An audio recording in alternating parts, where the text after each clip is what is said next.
Good morning everyone. Welcome to today's the Hindu analysis. ఈ రోజు Hindu analysis start చేసే ముందు చిన్న అనౌన్స్మెంట్ అండి. Before you skip this at ఒక్క నిమిషం వినండి.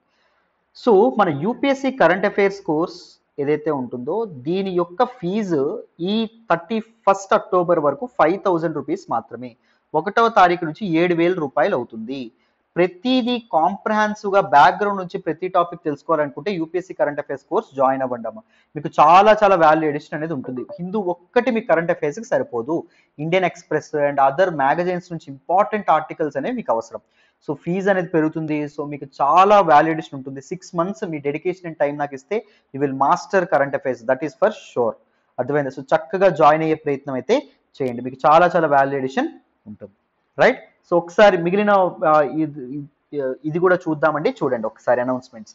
సో మనకి 1 అక్టోబర్ నుంచి కొత్త బ్యాచెస్ అనేవి స్టార్ట్ అవ్వడం అనేది జరిగింది అన్ని ఫ్లాగ్షిప్ కోర్సెస్కి. యూపీఎస్సీ ఇన్ఫినిటీ కొత్త బ్యాచెస్ అనేవి October 1 నుంచి స్టార్ట్ అయినాయి. పబ్లిక్ అడ్మినిస్ట్రేషన్ అండ్ పిఎస్ఐఆర్ ఈ రెండు ఆప్షనల్స్ సురేష్ సార్ చెప్తారు. దానికి కూడా కొత్త బ్యాచెస్ అనేవి స్టార్ట్ అయినాయి October 1వ తారీఖు నుంచి.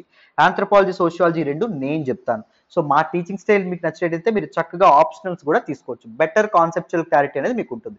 ఒకసారి వీలైతే మీరు శాంపుల్ వీడియోస్ చూడండి, చూసిన తర్వాతే డెసిషన్ తీసుకోండి. మీకు మళ్ళీ చెప్తున్నాను, చాలా డీటెయిల్డ్గా ఇన్ డెప్త్ మంచి నోట్స్ ప్రొవైడ్ చేస్తూ చక్కగా ఆప్షనల్స్ కూడా చెప్పడం అనేది జరుగుతుంది. సో చక్కగా జాయిన్ అయ్యే ప్రయత్నం చేయండి. యూపీఎస్సీ ఇన్ఫినిటీ ఫీజ్ 60,000 రూపీస్ మాత్రమే, ఆప్షనల్స్ 30,000 రూపీస్ మాత్రమే. సో 1 నవంబర్ నుంచి ఫీజు పెరుగుతుంది. యూపీఎస్సీ ఇన్ఫినిటీ 70,000 అవుతుంది, ఆప్షనల్స్ 35,000 రూపీస్ అవ్వడం అనేది జరుగుతుంది. సో ఈ లోపే జాయిన్ అయ్యే ప్రయత్నం అయితే చేయండి, ఓకేనా? సో మీకు చాలా వ్యాలిడేషన్ ఉంటుంది. ఒక్క మాట అయితే చెప్తానమ్మా, మీరు తెలుగు స్టేట్స్లో ఏదో ఒక ఇన్స్టిట్యూట్ని ద బెస్ట్ అనుకుంటారు కదా, ఆ ఇన్స్టిట్యూట్ని మన ఇన్స్టిట్యూట్ని పక్కన పెట్టి కంపేర్ చేయండి. టీచింగ్ క్వాలిటీ కంపేర్ చేయండి, కాన్సెప్చువల్ క్లారిటీ కంపేర్ చేయండి, బేసిక్స్ నుంచి బ్యాక్గ్రౌండ్ నుంచి మొదలుపెట్టి అడ్వాన్స్డ్ లెవెల్ వరకు చెప్తున్నారో లేదో కంపేర్ చేయండి, ఫీజ్ కంపేర్ చేయండి, వ్యాలిడిటీ కంపేర్ చేయండి. ప్రతిదీ కంపేర్ చేసిన తర్వాత డెసిషన్ తీసుకోండి. మన ఇన్స్టిట్యూట్లో ఆఫర్ చేసే అన్ని కోర్సెస్ కూడా లైఫ్ టైం వ్యాలిడిటీతో వస్తాయి. 5,000 రూపీస్ చొప్పున మీరు చక్కగా పే చేసుకునేటటువంటి అవకాశం కూడా మీకు ఉంది. జాయిన్ అవ్వాలనుకుంటే this is the number 7893899553. Madam నెంబర్కి ఫోన్ చేసి చక్కగా జాయిన్ అయ్యే ప్రయత్నం చేయండి. అండ్ యూపీఎస్సీ ఇన్ఫినిటీలో జాయిన్ అయితే ఏమొస్తుందంటే రీసెంట్గా లాంచ్ చేసినటువంటి ఎన్సీఆర్టీ ఫౌండేషన్ కోర్స్ మీకు without taking a single penny, రూపాయి కూడా మీ నుంచి తీసుకోకుండా మీకు యూపీఎస్సీ ఇన్ఫినిటీలో జాయిన్ అయితే ఫ్రీగా ఇచ్చేయడం అనేది జరుగుతుంది. APPSC, TSPSC, IBPS, SSC extra syllabus కోసం వేరే ఇన్స్టిట్యూట్లకు పరిగెత్తాల్సిన అవసరం లేదు. ఆ ఎక్స్ట్రా సిలబస్ కూడా మీకే ఇక్కడే కవర్ చేయడం అనేది జరుగుతుంది. ఒకవేళ మీరు ఈ ఎగ్జామ్స్ రాయాలనుకుంటే 5,000 చొప్పున ఇన్స్టాల్మెంట్స్లో కట్టేటువంటి అవకాశం కూడా ఉంది. లైఫ్ టైం వ్యాలిడిటీ ప్రొవైడ్ చేస్తున్నాం. లైఫ్ టైం వ్యాలిడిటీ అంటే లైఫ్ టైం వ్యాలిడిటీ మీరు ఎన్నిసార్లు క్లాసులు వినాలంటే అన్నిసార్లు వినొచ్చు. మీకు ఎంతకాలం క్లాసులు ఉపయోగపడతాయంటే అంతకాలం మీరు క్లాసులు వినొచ్చు. ఎవ్వరు మిమ్మల్ని ఆపేది ఉండదు. డైలీ ఆన్సర్ రైటింగ్ ప్రాక్టీస్ ఉంటుంది. ఎవ్రీడే మీకు క్వశ్చన్ ఇస్తాం, మీరు దానికి ఆన్సర్ చేస్తారు. రెస్పెక్టివ్ ఫ్యాకల్టీ మెంబర్స్ కరెక్ట్ చేసి మీకు కన్స్ట్రక్టివ్ ఇండివిజువల్ ఫీడ్బ్యాక్ ఇస్తారు. చక్కగా you can make use of this opportunity. Current affairs కూడా కాంప్రహెన్సివ్గా కవర్ చేయడం అనేది జరుగుతుంది. సో చాలా యూపీఎస్సీ ఆస్పిరెంట్స్ కరెంట్ అఫైర్స్ భయం అనుకుంటారు, బట్ డీటెయిల్డ్గా మన ఇన్స్టిట్యూట్లో కవర్ చేస్తాం. సో అన్ని కోర్సెస్ కూడా లైఫ్ టైం వ్యాలిడిటీతో వస్తాయి. సో ఒకవేళ వీలైతే మన వెబ్సైట్కి వెళ్ళండి. వెబ్సైట్కి వెళ్ళి అక్కడ డెమో అని సెర్చ్ బాక్స్లో కొట్టండి. అన్ని కోర్సెస్ యొక్క డెమోస్ మీకు కనిపిస్తాయి. అన్ని కోర్సెస్ డెమోస్ చూడండి. టీచింగ్ క్వాలిటీ మీకు నచ్చితేనే మీరు జాయిన్ అవ్వండి, ఓకేనా? పర్ఫెక్ట్ నాన్న. సో మరి హిందూ అనాలిసిస్లో ఫస్ట్ ఆర్టికల్ మాట్లాడదామా? వినండి. ఈరోజు హిందూ అనాలిసిస్లో మనం మాట్లాడే మొదటి ఆర్టికల్ చూడండి అమ్మా. EDMC for biomining of legacy waste at Ghazipur. Very important article regarding GS paper 3 నాన్న. ఎన్విరాన్మెంట్ అండ్ ఎకాలజీలో మనం మాట్లాడుకుంటాం ఈ ఆర్టికల్. ఈ ఆర్టికల్ని నేను ద హిందూలోని ఢిల్లీ ఎడిషన్లో పేజ్ నెంబర్ 2 నుంచి సెలెక్ట్ చేసుకోవడం అనేది జరిగింది. So before explaining this article ఒక చిన్న మాట అండి. హిందూ అనాలిసిస్ మనకు చాలా ఎఫర్ట్స్ ఉంటాయి, దాంతోపాటు చాలా టైమ్ ఆఫ్ ప్రిపరేషన్ అనేది ఉంటుంది. So if you want to acknowledge our work, please hit that big fat like button and ఎలా ఉందో కామెంట్ చేయండి. అండ్ దాంతోపాటు ఫెలో ఆస్పిరెంట్స్తో మన హిందూ అనాలిసిస్ని షేర్ చేసుకునే ప్రయత్నం చేయండి, వాళ్ళకు ఉపయోగపడుతుంది అని మీకు అనిపిస్తాయి, రైట్? పర్ఫెక్ట్. సో ఇక్కడ మీరు ఆర్టికల్లో మీకు టైటిల్లోనే 2 కీవర్డ్స్ కనిపిస్తాయి. ఒకటి బయోమైనింగ్, ఒకటి రెండవది లెగసీ వేస్ట్. అంటే సో లెగసీ వేస్ట్ అంటే ఏంటో తెలుసుకోవాలి, తర్వాత బయోమైనింగ్ అంటే ఏంటో తెలుసుకోవాలి. ఆ రెండు అర్థమైన తర్వాత మనకి ఈ ఆర్టికల్ అనేది అర్థమవుతుంది. సో జాగ్రత్తగా వింటే క్లియర్గా ఎక్స్ప్లెయిన్ చేస్తాను, బ్యాక్గ్రౌండ్ నుంచి జాగ్రత్తగా వినండి.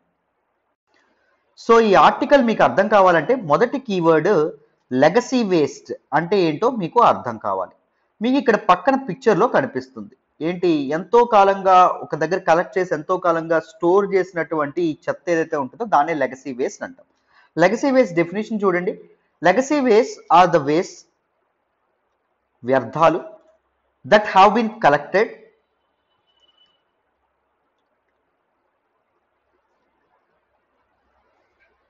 and kept for years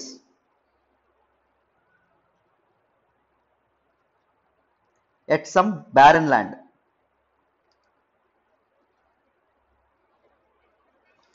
or a place dedicated to landfill.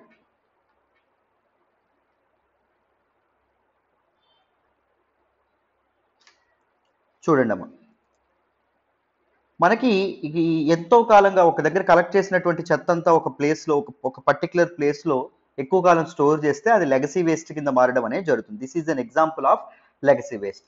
This particular legacy waste can be categorised, can be రఫ్లీ గ్రూప్డ్ ఇంటూ 4 ఇంపార్టెంట్ కేటగిరీస్ అండి. 4 ఇంపార్టెంట్ కేటగిరీస్గా దీన్ని గ్రూప్ చేయొచ్చు. ఫస్ట్ ఇది ఏంటి అంటే కంటైన్డ్ వేస్ట్, అంటే దీస్ ట్యాంక్స్ ఏవైతే ఉన్నాయో tanks, stored waste, containers, stainless steel bins, ఇవన్నీ దీని కింద రావడం అనేది జరుగుతుంది. సెకండ్ వన్ ఏంటి అంటే బరీడ్ వేస్ట్. సెకండ్ వన్ ఏంటి అంటే పాతివేయబడినటువంటి వ్యర్థాలు. మూడవది ఏంటి అంటే contaminated soil and ground water, so pollute అయినటువంటి ఇసుక అండ్ దాంతోపాటు భూగర్భ జలాలు. అండ్ ఫోర్త్ వన్ ఏంటి అంటే కంటామినేటెడ్ బిల్డింగ్ మెటీరియల్స్. మనకి అర్బన్ ఏరియాస్ ఏవైతే ఉన్నాయో అవి కాంక్రీట్ ఫారెస్ట్ గా ఉంటాయి కదా, అక్కడ మ్యానుఫ్యాక్చరింగ్ బిల్డింగ్ వర్క్స్ అనేవి ఎక్కువ జరుగుతాయి. So building materials, building structures, వీటన్నింటినీ ఒక దగ్గర పారవేస్తే అది కూడా లెగసీ వేస్ట్ కింద తయారవ్వడం అనేది జరుగుతుంది. అర్థమైందా? మరి how to handle this legacy waste? Legacy waste management కి ఏంటి మెథడ్ వాడుతున్నారు, ఎలా దీన్ని మేనేజ్ చేయడం అనేది జరుగుతుంది? సెంట్రల్ పొల్యూషన్ కంట్రోల్ బోర్డ్ ఏదైతే ఉంటుందో it came up with a recommendation, that is biomining method. So ఇందాక మనం ఇంకొక కీవర్డ్ తెలుసుకున్నాం, ఏంటి బయోమైనింగ్ అనేటటువంటి కీవర్డ్. సో ఏంటి సార్ ఈ బయోమైనింగ్ అనేటటువంటిది అనేది తెలుసుకోవాలి. Biomining has been recognized as an effective method for the disposal of legacy waste. ఈ లెగసీ వేస్ట్ అనేవి డిస్పోజ్ చేయడానికి one of the very important method అని చెప్తున్నారు. దానికంటే ముందు ఈ లెగసీ వేస్ట్ యొక్క ఎన్విరాన్మెంటల్ ఇంపాక్ట్ ఏంటండి, ఎన్విరాన్మెంట్ మీద అది ఎలాంటి ఇంపాక్ట్ అనేది చూపించడం అనేది జరుగుతుంది అనేది తెలుసుకోవాలి. సో చూడండి, environmental impact. Legacy waste not only occupy large space, ఇవి లార్జ్ స్పేస్ ని ఆక్యుపై చేస్తాయి, చాలా స్పేస్ అనేది వేస్ట్ అయిపోవడం అనేది జరుగుతుంది. దాంతోపాటు they will also act as breeding grounds for pathogens. These disease causing micro organisms ఏవైతే ఉన్నాయో ప్యాథోజన్స్, దాంతోపాటు ఫ్లైస్, ఈగలు, దాంతోపాటు మాల్ ఆర్డర్స్, అంటే దారుణమైనటువంటి స్మెల్, భరించలేనటువంటి స్మెల్, ముక్కుపుటలు పేలిపోయేటటువంటి స్మెల్ వస్తుంది ఇక్కడ నుంచి. అండ్ దాంతోపాటు దీస్ మస్కిటోస్ ఏవైతే ఉంటాయో మస్కిటోస్, అండ్ దాంతోపాటు అదర్ బ్యాక్టీరియా, అది ప్యాథోజన్స్ అంటే అవన్నీ వస్తాయి, పారాసైట్స్. సో దాంతోపాటు they will also lead to water contamination, water pollution కూడా ఇవి దారి తీయడం అనేది జరుగుతుంది. ఎలా దారి తీయడం అనేది జరుగుతుందమ్మా, వర్షం పడినప్పుడు ఈ వ్యర్థాలు ఏవైతే ఉంటాయి, ఈ వ్యర్థాల నుంచి వెలువడినటువంటి వేస్ట్ నుంచి వెలువడినటువంటి ఎఫ్లుయెంట్స్ వాటర్ లో కలవడం అనేది జరుగుతుంది. So ground water and other streams of water ఏవైతే ఉన్నాయో అవి పొల్యూట్ అవ్వడం అనేది జరుగుతుంది, right? And they also contribute in the generation of green house gases అండి. గ్రీన్ హౌస్ గ్యాసెస్ అంటే ఏంటంటే నేను చాలాసార్లు చెప్పాను, gases that trap heat in the earth's atmosphere అని మనం చెప్పుకోవడం అనేది జరిగింది. సో ఇలాంటి పెద్ద పెద్ద పెంట కుప్పలు, చెత్త కుప్పలు ఏం చేస్తారు, ఫైర్ అను మీకు మంట పెట్టడం అనేది జరుగుతుంది. దానివల్ల ఆ వచ్చేటటువంటి వాయువులు ఏవైతే ఉంటాయో అవి గ్రీన్ హౌస్ గ్యాసెస్ ఎమిట్ చేస్తాయి, తద్వారా ఎయిర్ పొల్యూషన్ కూడా కారణం అవడం, వాయు కాలుష్యానికి కూడా కారణం అవడం అనేది జరుగుతుంది. సో అది మనకి ఇక్కడ చెప్పడం అనేది జరిగింది. So these are some environmental impacts of legacy waste. Now let us look at the process of biomining. ఏంటి బయోమైనింగ్ ప్రాసెస్, దాన్ని మనం అర్థం చేసుకునే ప్రయత్నం చేయాలి, జాగ్రత్తగా వినండి. బయోమైనింగ్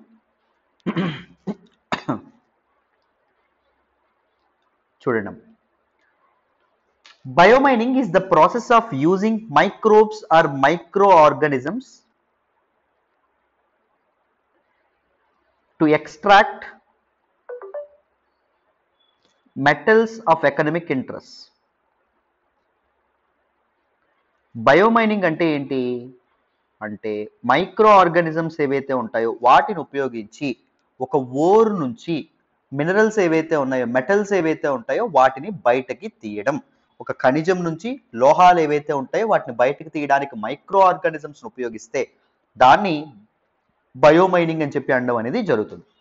దీస్ బయోమైనింగ్ టెక్నిక్స్ ఏవైతే ఉన్నాయో they are actually mainly used to clean up different sites అండి, clean up different land fills, clean up different legacy waste and all. So ఏవైతే సైట్స్ మెటల్స్ తోను మినరల్స్ తోను పొల్యూట్ అయి ఉన్నాయో ఆ sites ని క్లీన్ చేయడానికి దీన్ని ఎక్కువగా వాడడం అనేది జరుగుతుంది.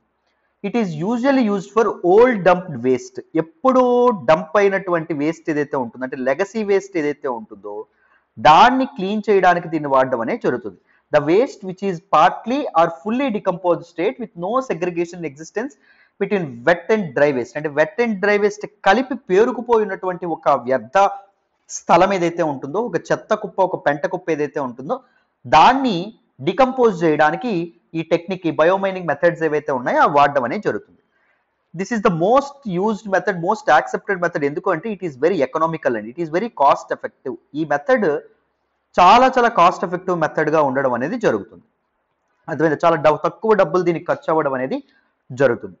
దీనిలో భాగంగా ఏం చేస్తారు, ఒక పర్టికులర్ ప్లేస్ లో చెత్త కుప్ప ఏదైతే ఉందో ఆ చెత్త కుప్పను మొత్తాన్ని ఒక బ్లాక్స్ గా డివైడ్ చేయడం అనేది జరుగుతుంది. బ్లాక్స్ గా డివైడ్ చేసి they will drain air out of it. So air ఏదైతే ఉంటుందో ఈచ్ బ్లాక్ నుంచి ఎయిర్ ని బయటికి వీళ్ళు లాగేయడం అనేది జరుగుతుంది. లాగేసిన తర్వాత ది స్ప్రే వాటర్. సో ఈ తాలూకా చెత్త కుప్ప ఏదైతే ఉంటుందో దాని మీద వాటర్ అనేది స్ప్రే చేస్తారు. వాటర్ అనేది స్ప్రే చేస్తే అది దేన్ని వెదజల్లుతుంది, లిచాట్ ని వెదజల్లడం అనేది జరుగుతుంది. లిచాట్ అంటే ఏంటి అంటే చెత్త కుప్ప నుంచి వచ్చేటటువంటి వ్యర్థాల తాలూకా నీరు. అర్థమైందా, అది వెదజల్లడం అనేది జరుగుతుంది. They will suck every drop of water from this particular system అండి, ఫ్రమ్ దిస్ పర్టికులర్ ఏంటది landfill or this legacy waste. తర్వాత దాని మీద ఏం చేస్తారు, ఈ మైక్రో ఆర్గానిజమ్స్ ఏవైతే ఉంటాయో లేకపోతే డికంపోజింగ్ లిక్విడ్స్ ఏవైతే ఉంటాయో వాటిని స్ప్రే చేయడం అనేది జరుగుతుంది. సో ఎయిర్ అనేది లేదు, దాంతోపాటు వాటర్ కూడా వెంటనే సక్ చేసేస్తారు. సో ఈ micro organisms and decomposing material చాలా త్వరగా పనిచేయడం అనేది జరుగుతుంది ఇన్ దోస్ కండిషన్స్. సో మొత్తం it can decrease the volume of the waste by 40%. ఈ బయోలాజికల్ డికంపోజిషన్ వల్ల వేస్ట్ కంపోజిషన్ ఏదైతే ఉంటుందో, వేస్ట్ వాల్యూమ్ ఏదైతే ఉంటుందో 40% వరకు తగ్గచ్చు. అంటే 100 tons ఆఫ్ వేస్ట్ ఈ పర్టికులర్ ప్లేస్ లో డికంపోజ్ అయి ఉంటే 40% ఆఫ్ వేస్ట్ తగ్గి ఓన్లీ 60 tons మాత్రమే ఉండడం అనేది జరుగుతుంది. అర్థమైందా?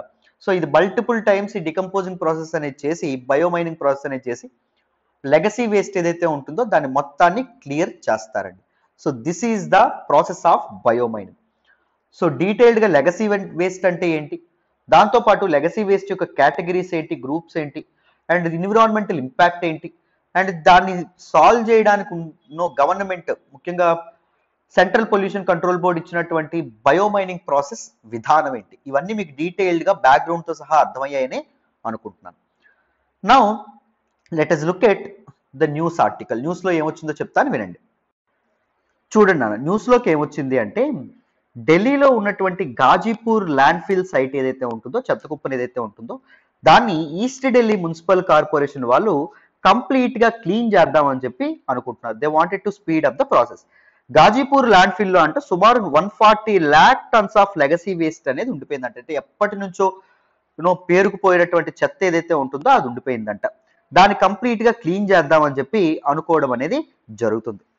లాస్ట్ 2 years లో only 8 lakh tons of legacy waste మాత్రమే ప్రాసెస్ చేయడం అనేది జరిగింది. సో ఇక్కడ నుంచి ప్రాసెస్ అనేది స్పీడప్ చేస్తాము, స్పీడప్ చేసి ఒక యుద్ధ ప్రాతిపదికన దీన్ని కంప్లీట్ చేస్తాము, ల్యాండ్ ఫిల్స్ ఏవైతే ఉంటాయో వాటిని క్లీన్ చేయడం అనేది జరుగుతుంది అనే విధంగా చెప్పారు. By using which process, biomining process. Right, biomining process అంటే ఇప్పుడే మనం మాట్లాడుకున్నాం కదా, కంప్లీట్ గా డీటెయిల్డ్ గా ఈ ఆర్టికల్ మీకు క్లారిటీ వచ్చిందని అనుకుంటున్నాను. రైట్, బయోమైనింగ్ అనేది one of the wonderful techniques అండి. మీకు క్వశ్చన్స్ అనేవి అపియర్ అవ్వచ్చు. సో అందుకోసం అని చెప్పి ఆర్టికల్ నేను సెలెక్ట్ చేసుకోవడం అనేది జరిగింది. రైట్, మరి ప్రతి ఆర్టికల్ని ఇలా బ్యాక్గ్రౌండ్ నుంచి డిస్కస్ చేయాలంటే చక్కగా మన యూపీఎస్సీ కరెంట్ అఫైర్స్ కోర్సులో జాయిన్ అవ్వండి. మీకు చాలా చాలా వాల్యూ ఎడిషన్ అనేది ఉంటుంది. నన్ను నమ్మి జాయిన్ అవ్వండి. 6 months జాయిన్ అయిన తర్వాత మీ డెడికేషన్ అండ్ టైం నాకు ఇస్తే you will master current affairs, that is for sure. Right, so just 5,000 రూపీసే ఉంది, 1వ తారీఖు నుంచి 7,000 అవుతుంది. సో ఈ లోపే జాయిన్ అయ్యే ప్రయత్నం చేయండి. ఓకేనా? మరి నెక్స్ట్ ఆర్టికల్ డిస్కస్ చేద్దామా? వినండి. ఈ రోజు హిందూ ఎనాలిసిస్లో మనం మాట్లాడే నెక్స్ట్ ఆర్టికల్ చూడండి. Man booked under POCSO act for harassing teenager. Very very important article regarding GS paper 2. మనం గవర్నెన్స్ రిలేటెడ్ ఆర్టికల్ అండి. సో చాలా చాలా ఇంపార్టెంట్ ఆర్టికల్ అమ్మా. POCSO act is frequently in news, చాలాసార్లు న్యూస్లోకి వస్తుంది. చిన్నపిల్లల మీద చాలా చాలా sexual harassments, sexual attacks, sexual abuse మనం చాలా చాలా చూస్తూ ఉన్నాము. So in this context what is this POCSO act? POCSO act ఎందుకు చేయాల్సి రావడం అనేది జరిగింది. పోక్సో ఫుల్ ఫామ్ ఏంటంటే protection of children from sexual offences act అండి. ఇది 2012లో సెంట్రల్ గవర్నమెంట్ ఆఫ్ ఇండియా చేయడం అనేది జరిగింది, పార్లమెంట్. సో మరి చూద్దాం పోక్సో యాక్ట్ ఎందుకు తీసుకురావాల్సి వచ్చింది, what are different features, salient features and provisions of this particular act and డీటెయిల్గా మాట్లాడే ప్రయత్నం చేద్దాం. చూడండి ఫస్ట్ న్యూస్లోకి ఏమొచ్చిందో చూడండి. ఒక వ్యక్తిని పోక్సో యాక్ట్ కింద, అంటే ఒక 15-year-old అమ్మాయిని హెరాస్ చేసినందుకు గాను 40-year-old 40 ఏళ్ళకి చెందినటువంటి ఆ వ్యక్తిని మనకి అరెస్ట్ చేయడం అనేది జరిగింది under POCSO act. So now let us understand what is this POCSO act. So POCSO act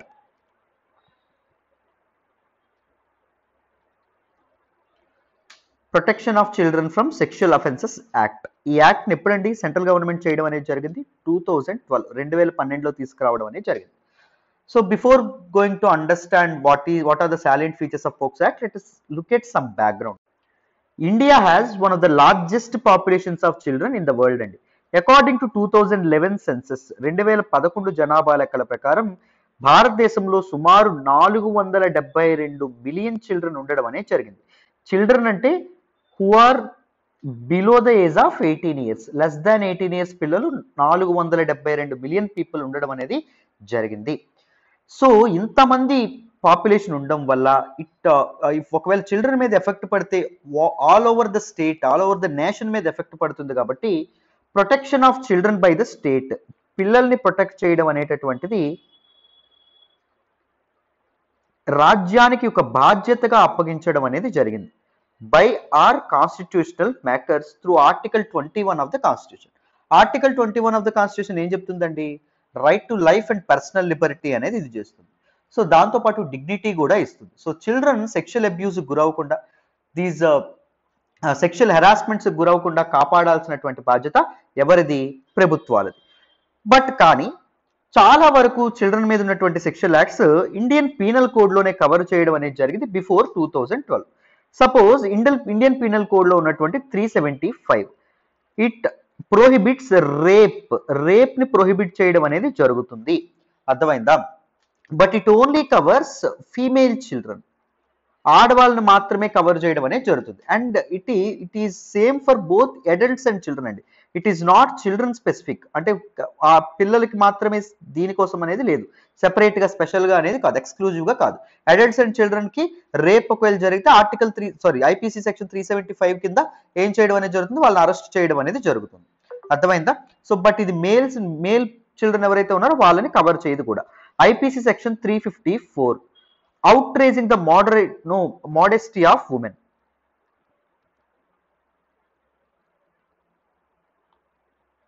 right, here modesty definition అనేది ఇది చేయడం అనేది జరిగింది. ఇక్కడ వీక్ పెనాల్టీ అనేది ఇది చేయడం అనేది జరిగింది. శిక్షకి చాలా వీక్ పెనాల్టీ ఇవ్వడం అనేది జరిగింది. It is also doesn't cover any male child. Male child ని కవర్ చేయడం అనేది జరగలేదు. ఉమెన్ అని చెప్పారు కదా, సో మేల్ చైల్డ్ ని కవర్ చేయలేదు. అండ్ ఆర్టికల్ 375 లో ఇంకొకటి ఏంటి అంటే they covered only the sexual offence which is penovaginal in nature, అంటే విచ్ ఈస్ న్యాచురల్ పెనట్రేషన్ మాత్రమే రేప్ అని చెప్పారు. బట్ అదర్ సెక్షువల్ అసాల్ట్ ఏదైతే ఉంటుందో, అదర్ సెక్షువల్ ఎక్స్ప్లాయిటేషన్ ఏదైతే ఉంటుందో దాన్ని ఇక్కడ కవర్ చేయలేదు. Article 377 unnatural offences.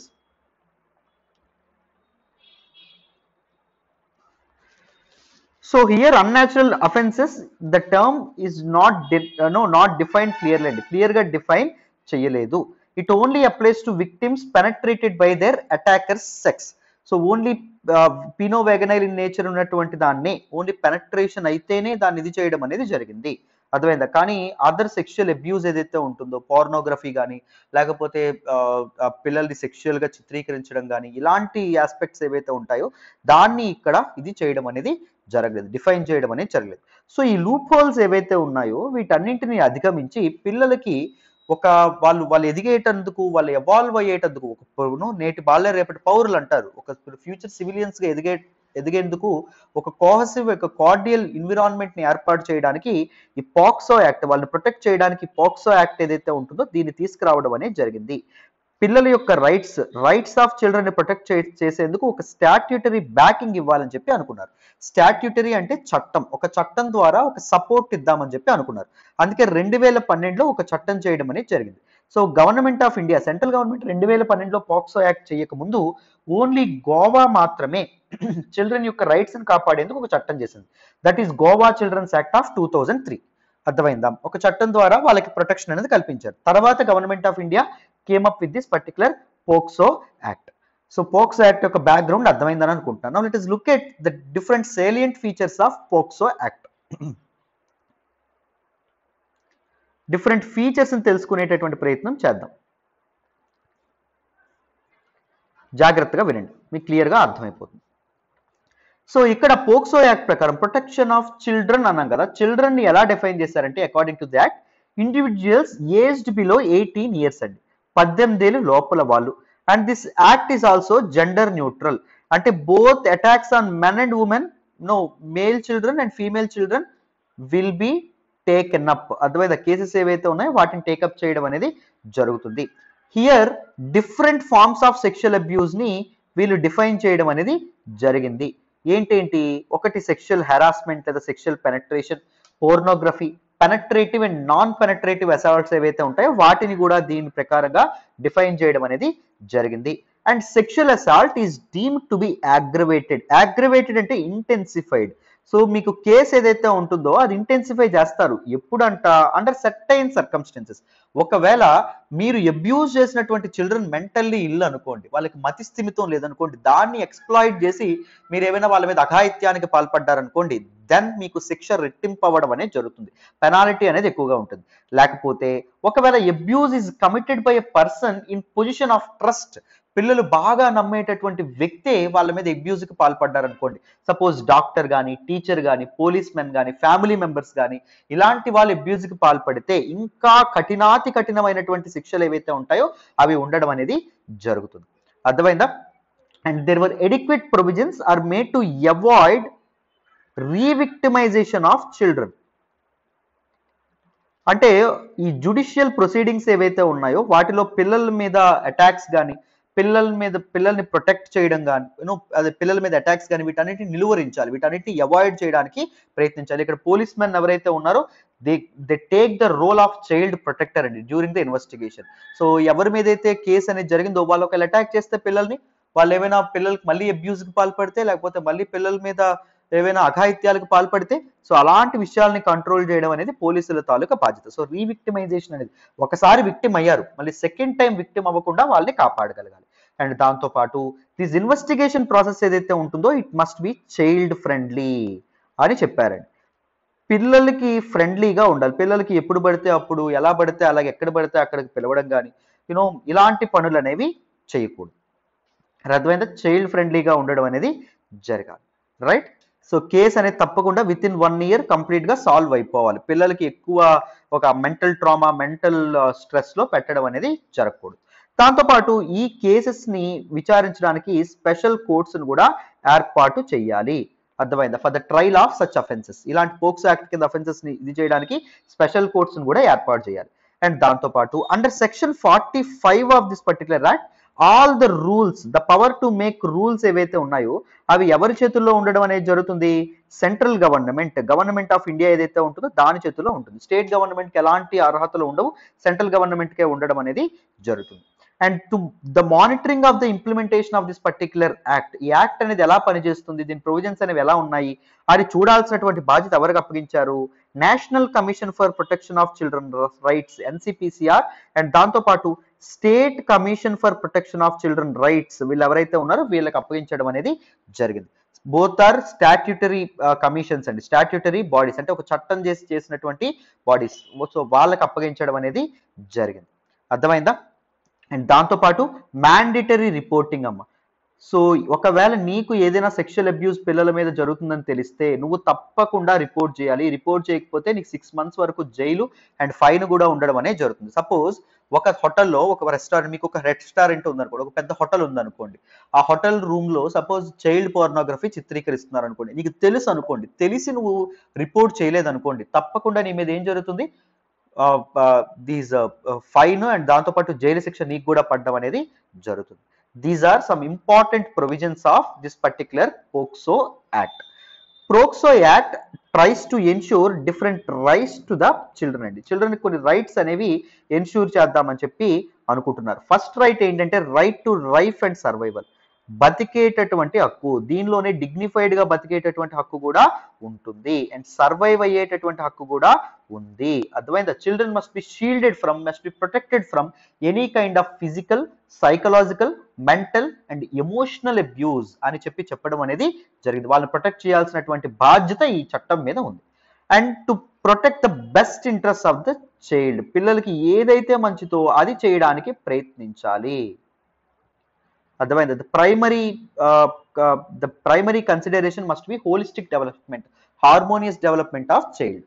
సో ఆ కేసు వల్ల చిల్డ్రన్కి హెల్ప్ అవుతుందా లేదా చూడాలి, చూసి తద్వారానే చర్యలు అనేవి తీసుకోవాలి. అర్థమైందా? థర్డ్ చూడండి, right to be treated with dignity and compassion. పిల్లలు వాళ్ళకి ఏం తెలియదు అనుకోకుండా వాళ్ళ తాలూకా డిగ్నిటీ ఏదైతే ఉంటుందో, వాళ్ళ తాలూకా గౌరవానికి ఎటువంటి భంగం కలగకూడదు, వాళ్ళని ఒక జాలితో ట్రీట్ చేయాలి. వాళ్ళు అసలే బాధితులుగా ఉండడం అనేది జరుగుతుంది. Should be treated as caring అండి, because they are very sensitive in nature. So throughout the judicial process వాళ్ళని చాలా జాగ్రత్తగా కాపాడుకోవాలి. అర్థమైందా? సో మనం అప్పుడే చిదుముకున్నటువంటి మల్లెపూలని ఎలా అయితే దోసుల్లో పెట్టుకొని కాపాడుకుంటామో, ప్రొటెక్ట్ చేస్తామో, చిన్నపిల్లలు లేత మనసుల్ని కూడా అలాగే కాపాడుకునే ప్రయత్నం చేయాలి. And right to be protected from discrimination. Justice process ఏదైతే ఉంటుందో అది ట్రాన్స్పరెంట్ గా జరగాలి, irrespective of the children cultural, religious, linguistic, social orientation. So వాళ్ళకి హిందూ అయినా ముస్లిం అయినా పిల్లాడేనండి, చిన్నపిల్లలే, వాళ్ళకి అసలు ఏమీ తెలియదు. రైట్, వాడు ఏ కులానికి చెందినటువంటి వాడైనా, ఏ భాష మాట్లాడుతున్నా డిస్క్రిమినేట్ చేయకుండా పిల్లలకి న్యాయం అందేలాగా చేయాలి. ఆ పసి మనసులు అసలు గాయపడకుండా చూడాలి. Next, right to special preventive measures.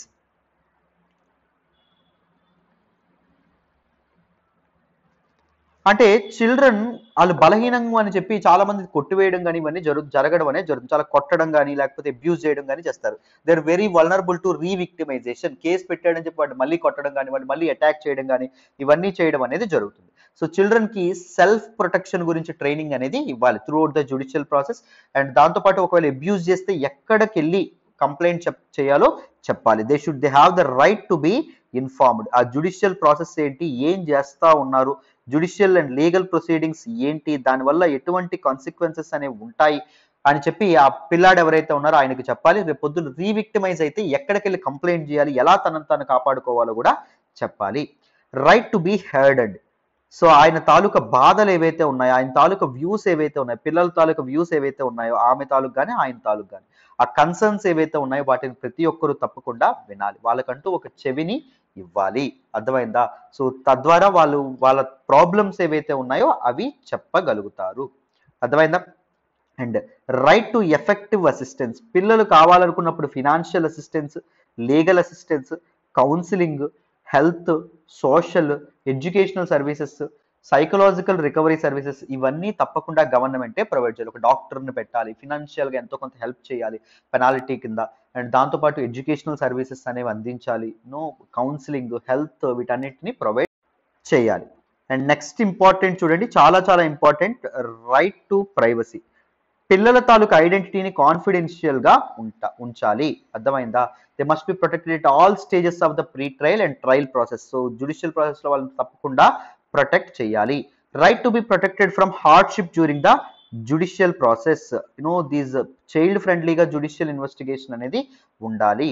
So children కి ఏమైనా ఇబ్బందులు ఎదురైతే వాటిని సాల్వ్ చేసేటటువంటి ప్రయత్నం చేయాలి. They have the right to safety.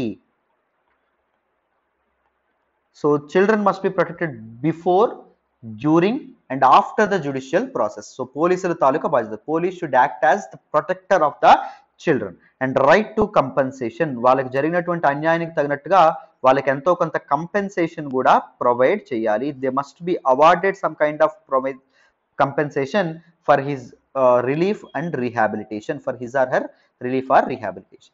These are some important aspects అండి. వాటన్నింటిని మైండ్లో పెట్టుకొని పోక్సో యాక్ట్ అనేది చేయడం అనేది జరిగింది. It came in to effect from 2012. చాలా చాలా చాలా ఇంపార్టెంట్ అండి. ఈ మధ్య పోక్సో యాక్ట్ నేను చాలాసార్లు న్యూస్లోకి వస్తుంది, బట్ అంత పెద్ద ఆర్టికల్స్ కాదు కదా అని విడిచిపెడుతున్నాను. బట్ ఒకసారి కవర్ చేస్తే మంచిదని చెప్పి మీకోసం కవర్ చేశాను. ఓకేనా? Protection of children from sexual offences act. So డీటెయిల్డ్గా దిస్ పర్టికులర్ ఆర్టికల్ అనేది మీకు క్లారిటీ వచ్చిందనే అనుకుంటున్నాను, కాంప్రహెన్సివ్గా అర్థమైందనే అనుకుంటున్నాను. నన్ను నమ్మండి అమ్మా, ప్రతి ఆర్టికల్లో మీకు హిందూ ఒక్కటే సరిపోదు కరెంట్ అఫైర్స్కి. You need to come across PIB, you need to go through Indian Express articles, you need to go through other magazines. So వాటన్నింటినీ కాంప్రహెన్సివ్గా తెలుసుకోవాలి అనుకుంటే try to join our course. నేను ఇంతగా చెప్తున్నానంటే మీకోసమే చెప్తున్నాను, అర్థం చేసుకోండి. ఎందుకంటే కరెంట్ అఫైర్స్ చాలా ఇబ్బంది ఫీల్ అవుతారు. ఓవర్ ద టైం మీకు చాలా ఇబ్బంది నలత కూడా పెడుతుంది, రైట్? సో మీరు ఎప్పుడైతే ప్రతి ఆర్టికల్ని కాంప్రహెన్సివ్గా అర్థం చేసుకునే ప్రయత్నం చేస్తారో, ఒకవేళ మీరు ఏ ఇయర్, మనం ఎలాగో లైఫ్ టైం వ్యాలిడిటీ ఇస్తున్నాం కాబట్టి మీరు ఏ ఇయర్ అటెంప్ట్ చేస్తున్నా కరెంట్ అఫైర్స్ ప్రతిదీ బ్యాక్గ్రౌండ్ నుంచి మనం చెప్తాం కదా, సో అందుకే జాయిన్ అయ్యే ప్రయత్నం చేయండి, right? So this is the number 7893899553 Pratyusha madam number. Just 5000 fees ఇప్పుడు, రైట్? మరి నెక్స్ట్ ఆర్టికల్ మాట్లాడదాం వినండి. ఈ రోజు హిందూ ఎనాలిసిస్ లో మనం మాట్లాడే నెక్స్ట్ ఆర్టికల్ చూడండి. 3 Maoist killed in shoot out with police. Very very important article regarding GS paper 3 అండి. సెక్యూరిటీ రిలేటెడ్ ఆర్టికల్, చాలా చాలా ఇంపార్టెంట్. ఈ ఆర్టికల్ నేను ద హిందూలోని ఢిల్లీ ఎడిషన్లో పేజ్ నెంబర్ 5 నుంచి సెలెక్ట్ చేసుకోవడం అనేది జరిగింది. మనం చాలా సార్లు ఈ మావోయిస్ట్ నక్సలిస్ట్ అని చెప్పి చూస్తూ ఉంటాం. ఇంతకీ ఈ మావోయిస్టులు ఎవరు, నక్సలిస్టులు ఎవరు, నక్సల్స్ ఎవరు, సో ఎందుకు పోలీసులతో వాళ్ళకి ప్రాబ్లమ్, సో ఇవన్నీ మనం తెలుసుకోవాలి. మనం సెక్యూరిటీలో ఒక చాప్టర్ ఉంటుంది, లెఫ్ట్ వింగ్ ఎక్స్ట్రీమిజం అంటాం. సో ఈ లెఫ్ట్ వింగ్ ఎక్స్ట్రీమిజం, వామపక్ష ధోరణితో ఉండేటటువంటి అతివాదులు ఎవరైతే ఉన్నారో వాళ్ళ వల్ల ఈ ప్రాబ్లం. అసలు ఈ లెఫ్ట్ వింగ్ ఎక్స్ట్రీమిజం అంటే ఏంటి, అండ్ దాంతోపాటు దీస్ పీపుల్ ఎవరు, ఐ మీన్ మావోయిస్టులు అంటే ఎవరు, సో ఈ బ్యాక్గ్రౌండ్ అంతా తెలుసుకుందాం. గవర్నమెంట్ వీళ్ళని ఇది చేయడానికి, గవర్నమెంట్ వీళ్ళని కర్బ్ చేయడానికి, కంట్రోల్ చేయడానికి ఎలాంటి ఇనిషియేటివ్స్తో ముందుకు వచ్చింది, వీటన్నిటిని తెలుసుకునే ప్రయత్నం చేద్దాం. జాగ్రత్తగా వినండి. చూడండి అన్న, you need to understand left wing extremism.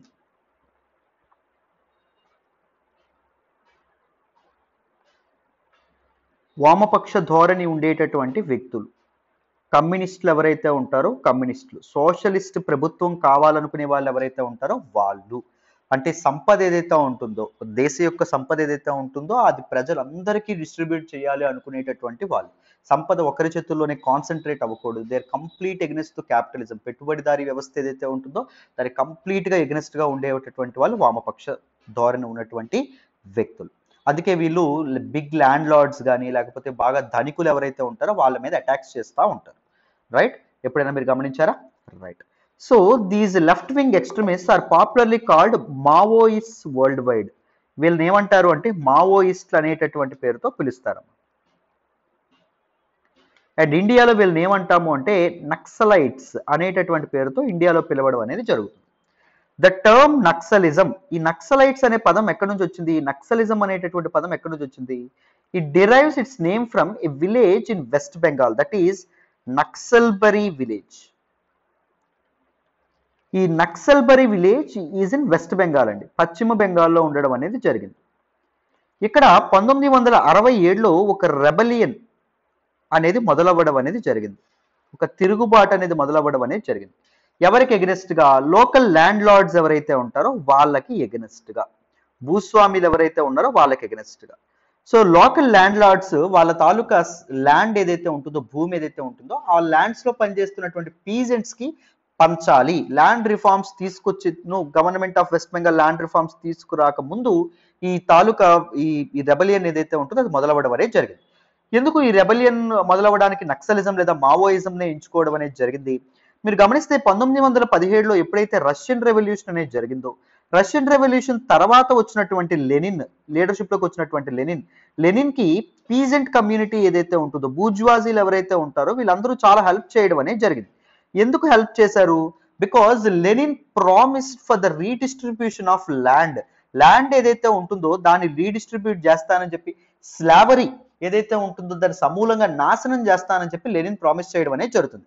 అందుకే చాలా పీజెంట్స్, మిడిల్ క్లాస్ పీపుల్ ఎవరైతే ఉన్నారో వీళ్ళు రష్యన్ రెవల్యూషన్ లో యాక్టివ్ గా పార్టిసిపేట్ చేయడం అనేది జరిగింది. సో అప్పుడు జార్ మొనార్క్స్ ఎవరైతే ఉన్నారో వాళ్ళు కంప్లీట్ గా ఓస్ట్ చేసిన తర్వాత కమ్యూనిస్ట్ రిగైమ్ ఏదైతే ఉంటుందో అది రష్యాలో రావడం అనేది జరిగింది.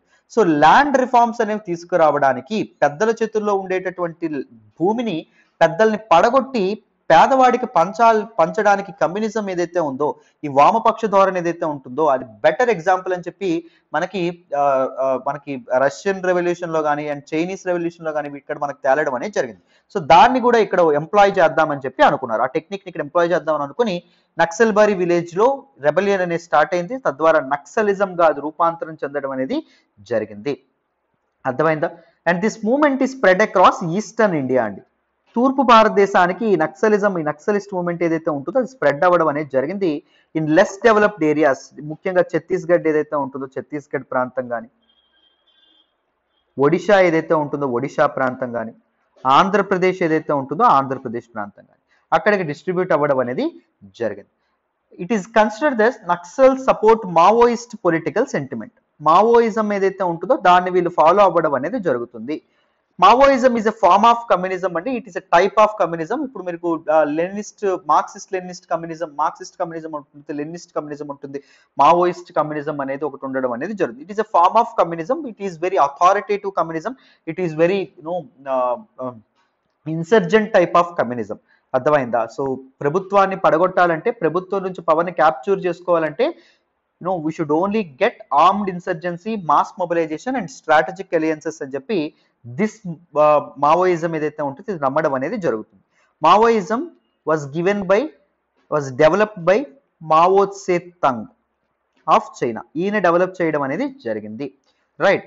ఇతను ఇచ్చినటువంటి మావోయిజం డాక్ట్రైన్ ఏదైతే ఉంటుందో, సిద్ధాంతం ఏదైతే ఉంటుందో ఏం చెప్తుంది అంటే to capture state power through a combination of armed insurgency. State రాజ్యం నుంచి పవర్ ని చేజెక్కించుకోవాలంటే ఆర్మ్డ్ ఇన్సర్జెన్సీ అంటే దీస్ అటాక్స్ అనేవి చెయ్యాలి. అండ్ మాస్ మొబిలైజేషన్, ప్రజలు ఎవరైతే ఉన్నారో వాళ్ళని తమ వెనకేసుకోవాలి. And strategic alliances, very important alliances లోకి ముందుకు వెళ్ళాలి, చేతులు కలపాలి. ఇంపార్టెంట్ పార్ట్నర్స్ తో చేతులు కలపడం అనేది ఆవశ్యకం. రైట్. సో ఇది చెప్పి మావోయిజం నమ్మడం అనేది జరుగుతుంది. దీన్నే ఇక్కడ ఎంప్లాయ్ చేస్తున్నారు. ఇప్పటికీ మనకి భారతదేశానికి స్వతంత్రం వచ్చిన 75 ఏళ్ళ తర్వాత కూడా ఇంకా మావోయిజం అండ్ నక్సలిజం అనేది ఉంది. What are the reasons for these left wing extremism అండి? లెఫ్ట్ వింగ్ ఎక్స్ట్రీమిజం యొక్క రీజన్స్ ఏంటి? First, the forest conservation act 1980.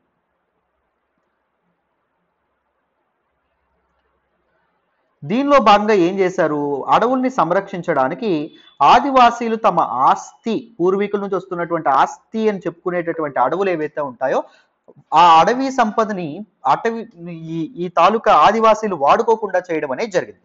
It impose some restrictions. Only these minor forest produce మాత్రమే ట్రైబల్ పీపుల్ వాడుకోవచ్చు, other వాటిని tribal people వాడుకోకూడదు అనేటటువంటి provisions ఏవైతే ఉన్నాయో అది నక్సలిజానికి కారణం అవడం అనేది జరిగింది. Massive displacement of tribal population అండి. సో ఈ అటవీ ప్రాంతాల్లో డ్యామ్స్ అనేవి కన్స్ట్రక్ట్ చేయడం, లేకపోతే other developmental projects, mining operations, వీటి వల్ల ఏం చేశారు? ఈ ట్రైబల్ పీపుల్ ఎప్పటి నుంచో అనాదిగా వస్తున్నటువంటి వాళ్ళ తాలూకా ల్యాండ్స్ ఏవైతే ఉంటాయో, వాళ్ళు పుట్టి పెరిగినటువంటి భూములు ఏవైతే ఉన్నాయో అక్కడి నుంచి వీళ్ళని వేరే ప్రాంతాలకు తరలించడం అనేది జరిగింది. సో దోస్ పీపుల్ ఎవరైతే ఉన్నారో వాళ్ళు నక్సలిజంలో చేరడం అనేది జరిగింది. And easy targets for Maoist అండి. దీస్ మావోయిస్ట్ ఎవరైతే ఉన్నారో వాళ్ళు పావర్టీతో బాధపడుతున్న వాళ్ళు, హు do not have any source of living, వాళ్ళని ఈజీగా టార్గెట్ చేయడం అనేది జరిగింది. టార్గెట్ చేసి వాళ్ళని మావోయిస్టులుగా, నక్సలైట్లుగా వాళ్ళని రెబలియన్ లోకి చేర్చుకోవడం అనేది జరిగింది. And there were gaps in socio economic system of the country.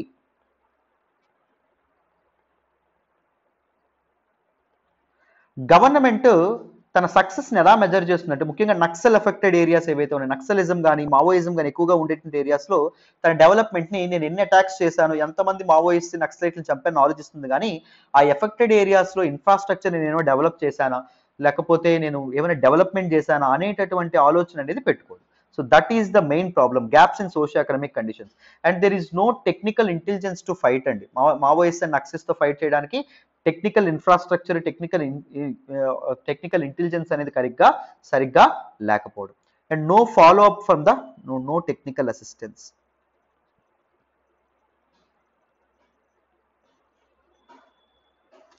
And there is a problem of infrastructure, కొన్ని ఏరియాస్కి ఈవెన్ రోడ్స్ కూడా కనెక్టివిటీ ప్రాబ్లం కూడా ఉండడం అనేది జరుగుతుంది. Lack of infrastructure and no follow up from the administration ఒక ప్రాంతాన్ని ఒక రీజియన్ని నక్సల్ ఫ్రీగా చేసిన తర్వాత it fails to provide essential services to the people of that particular region. ఇక్కడ ఒక కన్ఫ్యూజన్ అనేది ఉండడం అనేది జరిగింది గవర్నమెంట్కి. ఏంటి కన్ఫ్యూజన్? నక్సలిజంని ఒక సోషల్ ఇష్యూగా ట్యాకిల్ చేద్దామా, లేకపోతే ఒక సెక్యూరిటీ థ్రెట్గా ట్యాకిల్ చేద్దామా అనేటటువంటి ఒక అంబిగ్విటీ, ఒక కన్ఫ్యూజన్ ఏదైతే ఉంటుందో అది వీళ్ళకు ఉండడం అనేది జరిగింది గవర్నమెంట్కి. So because of that confusion it is not able to act properly, it is not able to work properly for these people. అర్థమైందా? So to fight against these people, right? Now let us look at some government initiatives to fight against these Maoism or Naxalism or left-wing extremism in India. First one is Greyhounds, obviously. Greyhounds were raised in 1989 and 1989లో anti Naxal force కింద దీన్ని start చేయడం అనేది జరిగింది. Second, operation green hunt, అడవుల్లో ఉండేటటువంటి Maoist Naxals ని hunt చేయడానికి వీటిని ఇది చేశారు. It was actually started in 2009-10 year. అర్థమైందా? చాలా massive development of security forces was done in the Naxal affected areas. Naxal affected areas లో దీస్ పీపుల్ ని చాలా డిప్లాయ్ చేయడం అనేది జరుగుతుంది, సెక్యూరిటీ ఫోర్సెస్ ఎవరైతే ఉన్నారో వాళ్ళు. దాంతోపాటు left wing extremism mobile tower project. So left wing Naxalism ఎక్కువగా ఉండేటటువంటి ఎఫెక్టెడ్ ఏరియాస్ లో కనెక్టివిటీ, మొబైల్ కనెక్టివిటీ అనేది ఇన్షూర్ చేయడం కోసం, ఇంప్రూవ్ చేయడం కోసం గవర్నమెంట్ 2014లో తీసుకొచ్చినటువంటి one of the very important project that is mobile tower project. Next ఏంటి అంటే aspirational districts programme. So social areas ఏవైతే డిస్ట్రిక్ట్స్ లో సోషల్ ప్రోగ్రెస్ అనేది చాలా తక్కువగా ఉండడం అనేది జరిగింది, ప్రోగ్రెస్ అనేది రిలేటివ్గా లెస్ గా ఉందో, సో అక్కడ ర్యాపిడ్ ట్రాన్స్ఫర్మేషన్ కోసం, ఆ డిస్ట్రిక్ట్స్ ని ర్యాపిడ్ గా ట్రాన్స్ఫర్మ్ చేయడం కోసం ఆస్పిరేషనల్ డిస్ట్రిక్ట్స్ ప్రోగ్రామ్ ని 2018లో గవర్నమెంట్ ఆఫ్ ఇండియా తీసుకురావడం అనేది జరిగింది. ఎందుకంటే డెవలప్మెంట్ అనేది ఒకటి ఉందనుకోండి, ఎప్పుడైనా మనిషికి పని అనేది లేకపోతేనే అదర్ యాక్టివిటీస్ మీద ఇది రావడం అనేది జరుగుతుంది. డెవలప్మెంట్ అనేది ఉందనుకోండి, ఇన్షూర్ అయింది అనుకోండి, మనిషి ఎదుగుతున్నాడు అనుకోండి, ఇలాంటి పనుల మీద మనిషికి ఎటువంటి ఆలోచన ఉండదు. ఎక్స్ట్రీమిజం మీద కానీ లేకపోతే క్రైమ్ మీద కానీ ఆలోచన అనేది ఎక్కువగా ఉండదు. These are some important government initiatives అండి. మీకు డీటెయిల్డ్ గా ఇవన్నీ అర్థమయ్యాయనే అనుకుంటున్నాను. This is all about Maoism or Naxalism or this left wing extremism. అర్థమైందా?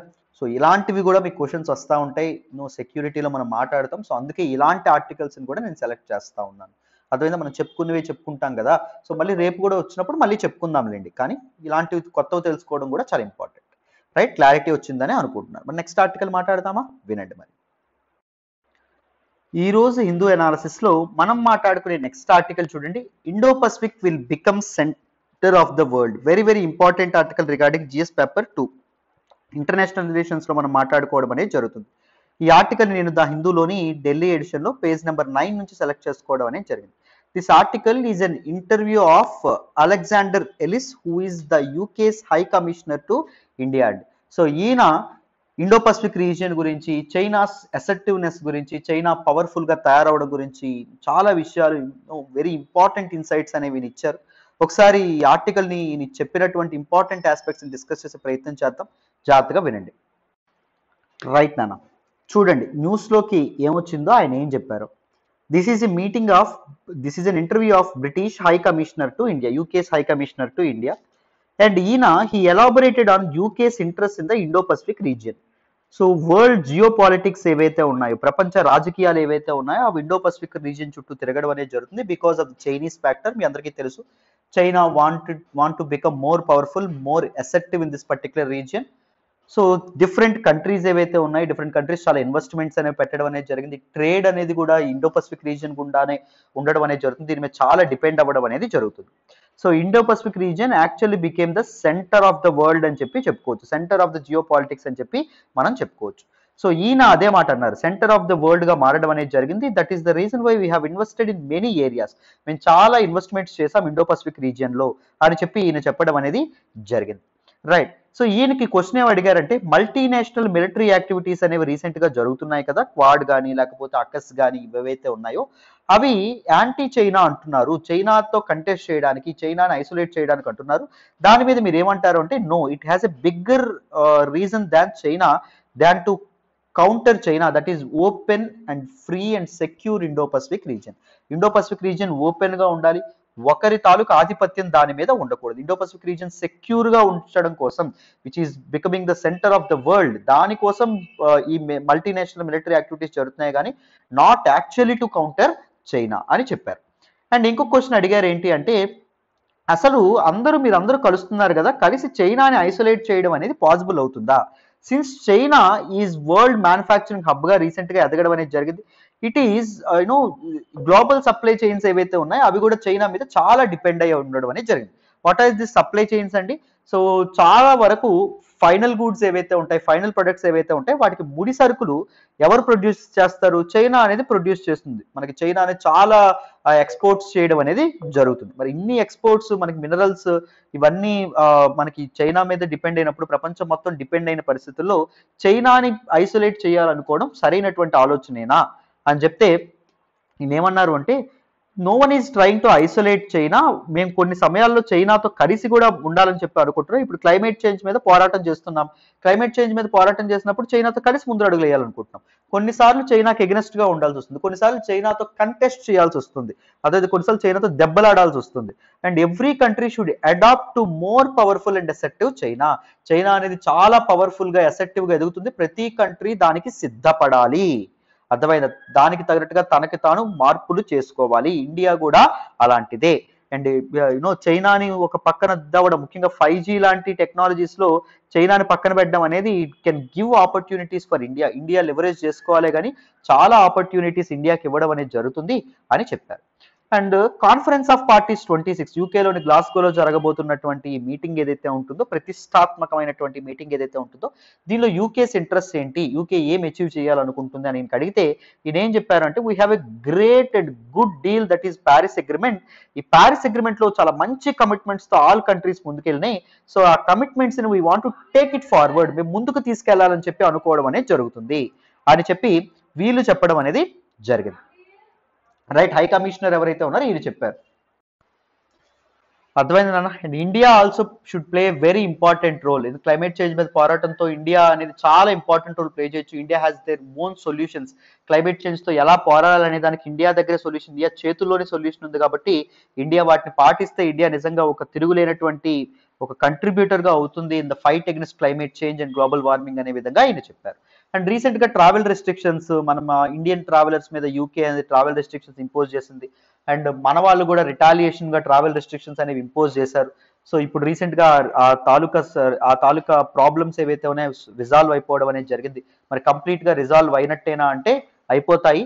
మేము ఎలక్ట్రానిక్ వీసాస్ కూడా ఇష్యూ చేద్దాం అనుకుంటున్నాం ఫర్ టూరిస్ట్ అండ్ దాంతో పాటు business people. And it is a good sign that people want to move between our two nations. So it is good sign of demand అనే విధంగా ఈయన చెప్పడం అనేది జరిగింది. సో కంప్లీట్ గా ఇంటర్వ్యూలో ఏవైతే ఇన్సైట్స్ ఈయన ప్రొవైడ్ చేశారో అవన్నీ మీకు చెప్పాననే అనుకుంటున్నాను. This is all about this particular article. Detailed గా క్లారిటీగా ఈ ఆర్టికల్ మీకు అర్థమైందని అనుకుంటున్నాను. రైట్. మరి నెక్స్ట్ ఆర్టికల్ మాట్లాడదామా? వినండమ్మా. ఈ రోజు హిందూ ఎనాలిసిస్ లో మనం మాట్లాడే నెక్స్ట్ ఆర్టికల్ చూడండి అమ్మా. CO2 emissions in 2020 about decadal average. Very bad news. Very important article regarding GS paper 3 environment and ఎకాలజీలో మనం ఈ ఆర్టికల్ ని మాట్లాడడం అనేది జరుగుతుంది. ఈ ఆర్టికల్ నేను ద హిందూలోని ఢిల్లీ ఎడిషన్ లో పేజ్ నెంబర్ 10 నుంచి సెలెక్ట్ చేసుకోవడం అనేది జరిగింది. జాగ్రత్తగా వింటే క్లియర్ గా ఈ ఆర్టికల్ అర్థమైపోతుంది. జాగ్రత్తగా వినండి, ఈజీగా ఎక్స్ప్లెయిన్ చేద్దాం. చూడండి అన్న, న్యూస్ లోకి ఏమొచ్చిందో. వరల్డ్ మెటీరియలాజికల్ ఆర్గనైజేషన్ ఏదైతే ఉంటుందో, ప్రపంచ వాతావరణ శాఖ ఏదైతే ఉంటుందో అది ఒక రిపోర్ట్ ఇవ్వడం అనేది జరిగింది. ఆ రిపోర్ట్ ప్రకారం ఏం చెప్పారు అంటే, the increase in CO2 in the atmosphere from 2019 to 20 is slightly lower than 2018 to 19. కొద్దిగా మాత్రమే తక్కువ అని చెప్పి అంటున్నారు. అంటే 2018 నుంచి 2019కి ఎంత మొత్తం అయితే పెరిగిందో, ఎంత పర్సెంటేజ్ పెరిగిందో అంతకంటే 2019 నుంచి 2020 ఏదైతే పెరిగిందో అది ఓన్లీ ఫ్యూ పర్సెంటేజ్ లెస్ అన్నట్టుగా చెప్పడం అనేది జరిగింది. But it is higher than average annual growth over the past decade. కానీ 2019 నుంచి 2020కి ఏదైతే పెరిగిందో అది యావరేజ్ గా లాస్ట్ డికేడ్ లో ఎంతైతే పెరుగుతుందో, దానికి CO2 ఎమిషన్స్ ఎంతైతే పెరుగుతున్నాయో దానికంటే ఎక్కువగా ఉంది అని చెప్పడం అనేది జరిగిందండి. సో 2020లో ఏం జరిగింది, మనకు 5.6% ఫాజిల్ ఫ్యూయల్ CO2 ఎమిషన్స్ అనేవి తగ్గినాయి. ఎందుకు, మనకి COVID-19 లాక్డౌన్స్ ఏవైతే ఉన్నాయో పెట్టడం వల్ల, పెట్రోల్ డీజిల్ వాడకాలు ఏవైతే ఉన్నాయో తగ్గడం వల్ల ఫాజిల్ ఫ్యూయల్ ద్వారా CO2 ఎమిషన్స్ 5.6% తగ్గినప్పటికీ, సో ఆ 2019-20లో ఇంక్రీజ్ స్లైట్ గా లోవర్ గా ఉంది కానీ పెద్దగా ఎఫెక్ట్ చూపించలేదు. There is no effect of pandemic అనే విధంగా ఇక్కడ చెప్పారండి. అండ్ ఇంకొక విషయం ఏంటంటే, half of the CO2 emitted through human activities, మనుషులు చేసినటువంటి పనుల ద్వారా ఎమిట్ అయినటువంటి CO2 ఏదైతే ఉంటుందో దానిలో సగం అట్మాస్ఫియర్ లోనే ఉండిపోయింది. ఇంకా అదర్ హాఫ్ ఈ oceans and land ecosystems which act as carbon sinks. Carbon sinks అంటే దోస్ దట్ అబ్జార్బ్ కార్బన్ అండి. సో ఓషన్స్, దీని ల్యాండ్ ఎకోసిస్టమ్స్ ఏవైతే ఉన్నాయో ఇవి కార్బన్ ని క్యాప్చర్ చేసుకున్నాయి, ఇవి లాగేసుకున్నాయి, సింక్స్ గా ఇదయ్యాయి అని చెప్పారు. కానీ వీళ్ళు ఇంకొకటి వార్న్ చేశారు, ఏంటి అంటే ఈ రిపోర్ట్ లో the ability of oceans and land ecosystems in acting as carbon sinks may become less effective in future అని చెప్తున్నారు. సో ఫ్యూచర్ లో ఇది అంత మొత్తంలో కార్బన్ ఇది చేయకపోవచ్చు, సో టెంపరేచర్స్ అనేవి సిగ్నిఫికెంట్ గా పెరగచ్చు అనే విధంగా ఇక్కడ చెప్పారండి. అండ్ ఈ కరెంట్ రేట్ ఆఫ్ ఇంక్రీజ్ ఇదే మొత్తంలో ఒకవేళ CO2 ఎమిషన్స్ అనేవి పెరిగితే it is very difficult to achieve Paris agreement commitments. Paris agreement లో మనం ఏమైతే కమిట్మెంట్స్ అనేవి చేసామో, అంటే ప్రీ ఇండస్ట్రియల్ లెవెల్స్ కంటే ఓన్లీ 1.5 డిగ్రీ సెల్సియస్ మనం ఇది చెయ్యాలి అని చెప్పి, మనకి 2 డిగ్రీ సెల్సియస్ లోపలే ఇంక్రీజ్ అనేది ఉండాలి. ఇంకా గట్టిగా ట్రై చేసి 1.5 డిగ్రీ సెల్సియస్ లోపలే ఇది చేయాలని చెప్పి, టెంపరేచర్ రైజ్ ఉండాలని చెప్పి మనం టార్గెట్ అనేది పెట్టుకోవడం అనేది జరిగింది. సో ఇలాగే CO2 ఎమిషన్స్ అనేవి పెరుగుకుంటూ పోతే ఏం జరుగుతుంది, ప్యారిస్ అగ్రిమెంట్ యొక్క కమిట్మెంట్స్ అనేవి అచీవ్ చేయడం అనేది చాలా చాలా చాలా చాలా కష్టం అని చెప్పడం అనేది జరిగింది. సో నెక్స్ట్ వీక్ గ్లాస్గోలో మీటింగ్ అనేది జరగబోతుంది, conference of parties 26. These people are these different nations want to curb these green house gas emissions. మరి చూద్దాం మరి ఎంతవరకు కరెక్ట్ గా పని చేస్తారు, ఎంతవరకు ఏ డెసిషన్స్ తీసుకుంటారో మనం ఇంకోసారి మాట్లాడదాం. సో కంప్లీట్ గా చెప్పారని అనుకుంటున్నాను. ఇక్కడ చూడండి డిఫరెంట్ పారామీటర్స్ ఇక్కడ మనకి టేబులర్ ఫామ్ లో ఇచ్చారు. This is not important, but ఒకసారి take a look at it. మనకి CO2 అండ్ CH4 అంటే మీథేన్ అండ్ N2O అంటే nitrous oxide. These three are green house gases అండి. గ్రీన్ హౌస్ గ్యాసెస్ అంటే ఏంటంటే gases that trap heat in the atmosphere. భూ వాతావరణంలో ఉష్ణోగ్రత, సూర్యుడి నుంచి వచ్చేటటువంటి ఉష్ణోగ్రతని నొక్కిపెట్టి ఉంచేసేది, అంటే దాచిపెట్టి ఉంచేసేవే green house gases. Green house gases ఉంటే భూ తాపం ఏదైతే ఉంటుందో అది పెరుగుతుంది, ఎర్త్ యొక్క టెంపరేచర్స్ ఏవైతే ఉన్నాయో అవి సిగ్నిఫికెంట్ గా పెరగడం అనేది జరుగుతుంది. అర్థమైందా? So this is all about this particular article. So mains లో రాసేటప్పుడు జస్ట్ వరల్డ్ మెటీరియల్ ఆర్గనైజేషన్ యొక్క రిపోర్ట్ ఇలా చెప్తుంది అని ఒక్క స్టేట్మెంట్ లో రాసేయాలి ఇది మొత్తం. అర్థమైందా? కరెంట్ అఫైర్స్ ఫాలో అవడం వల్ల మెయిన్స్ లో చాలా చాలా ఫెచ్ అవుతాయి మార్క్స్ మీరు ఇలాంటివి అటెంప్ట్ చేయడం వల్ల.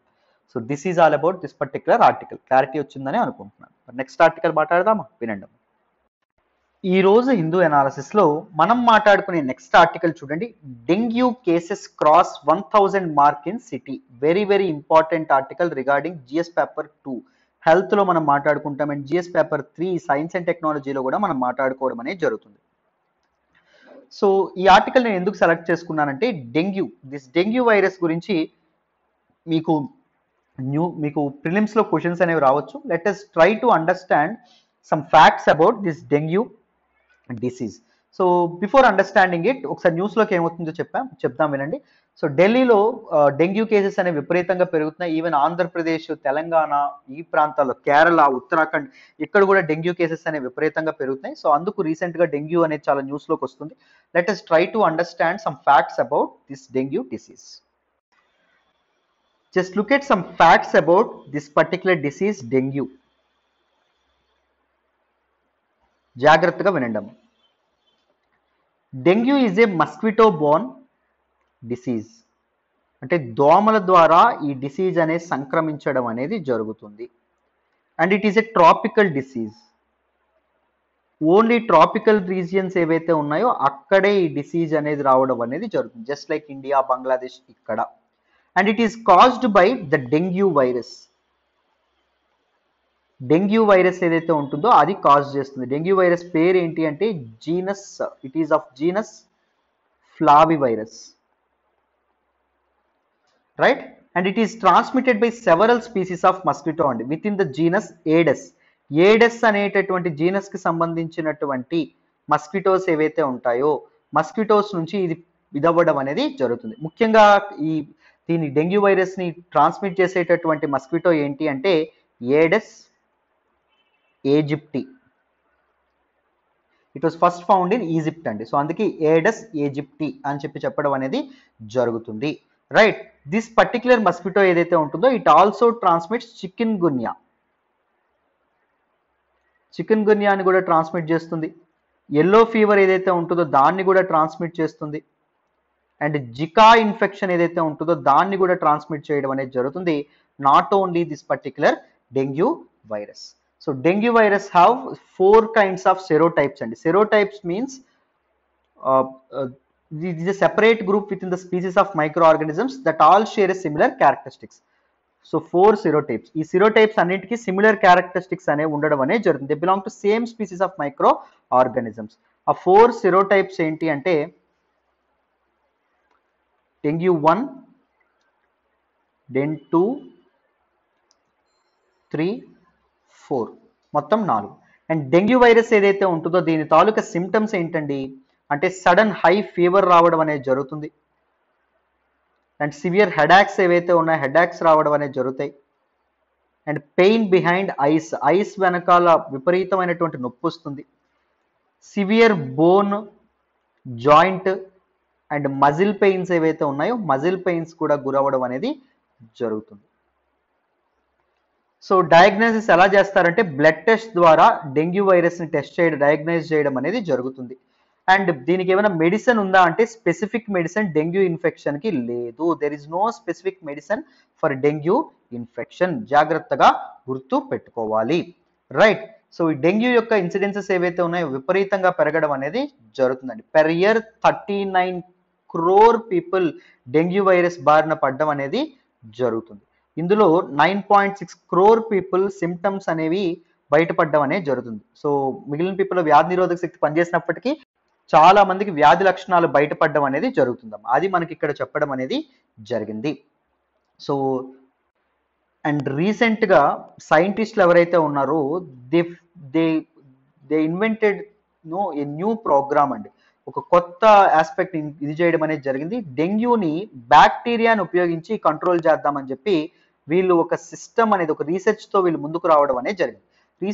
Researchers from the world mosquito program ఎవరైతే ఉన్నారో వాళ్ళు they have used mosquitoes infected with Wolbachia. It is a not harmful bacteria అండి.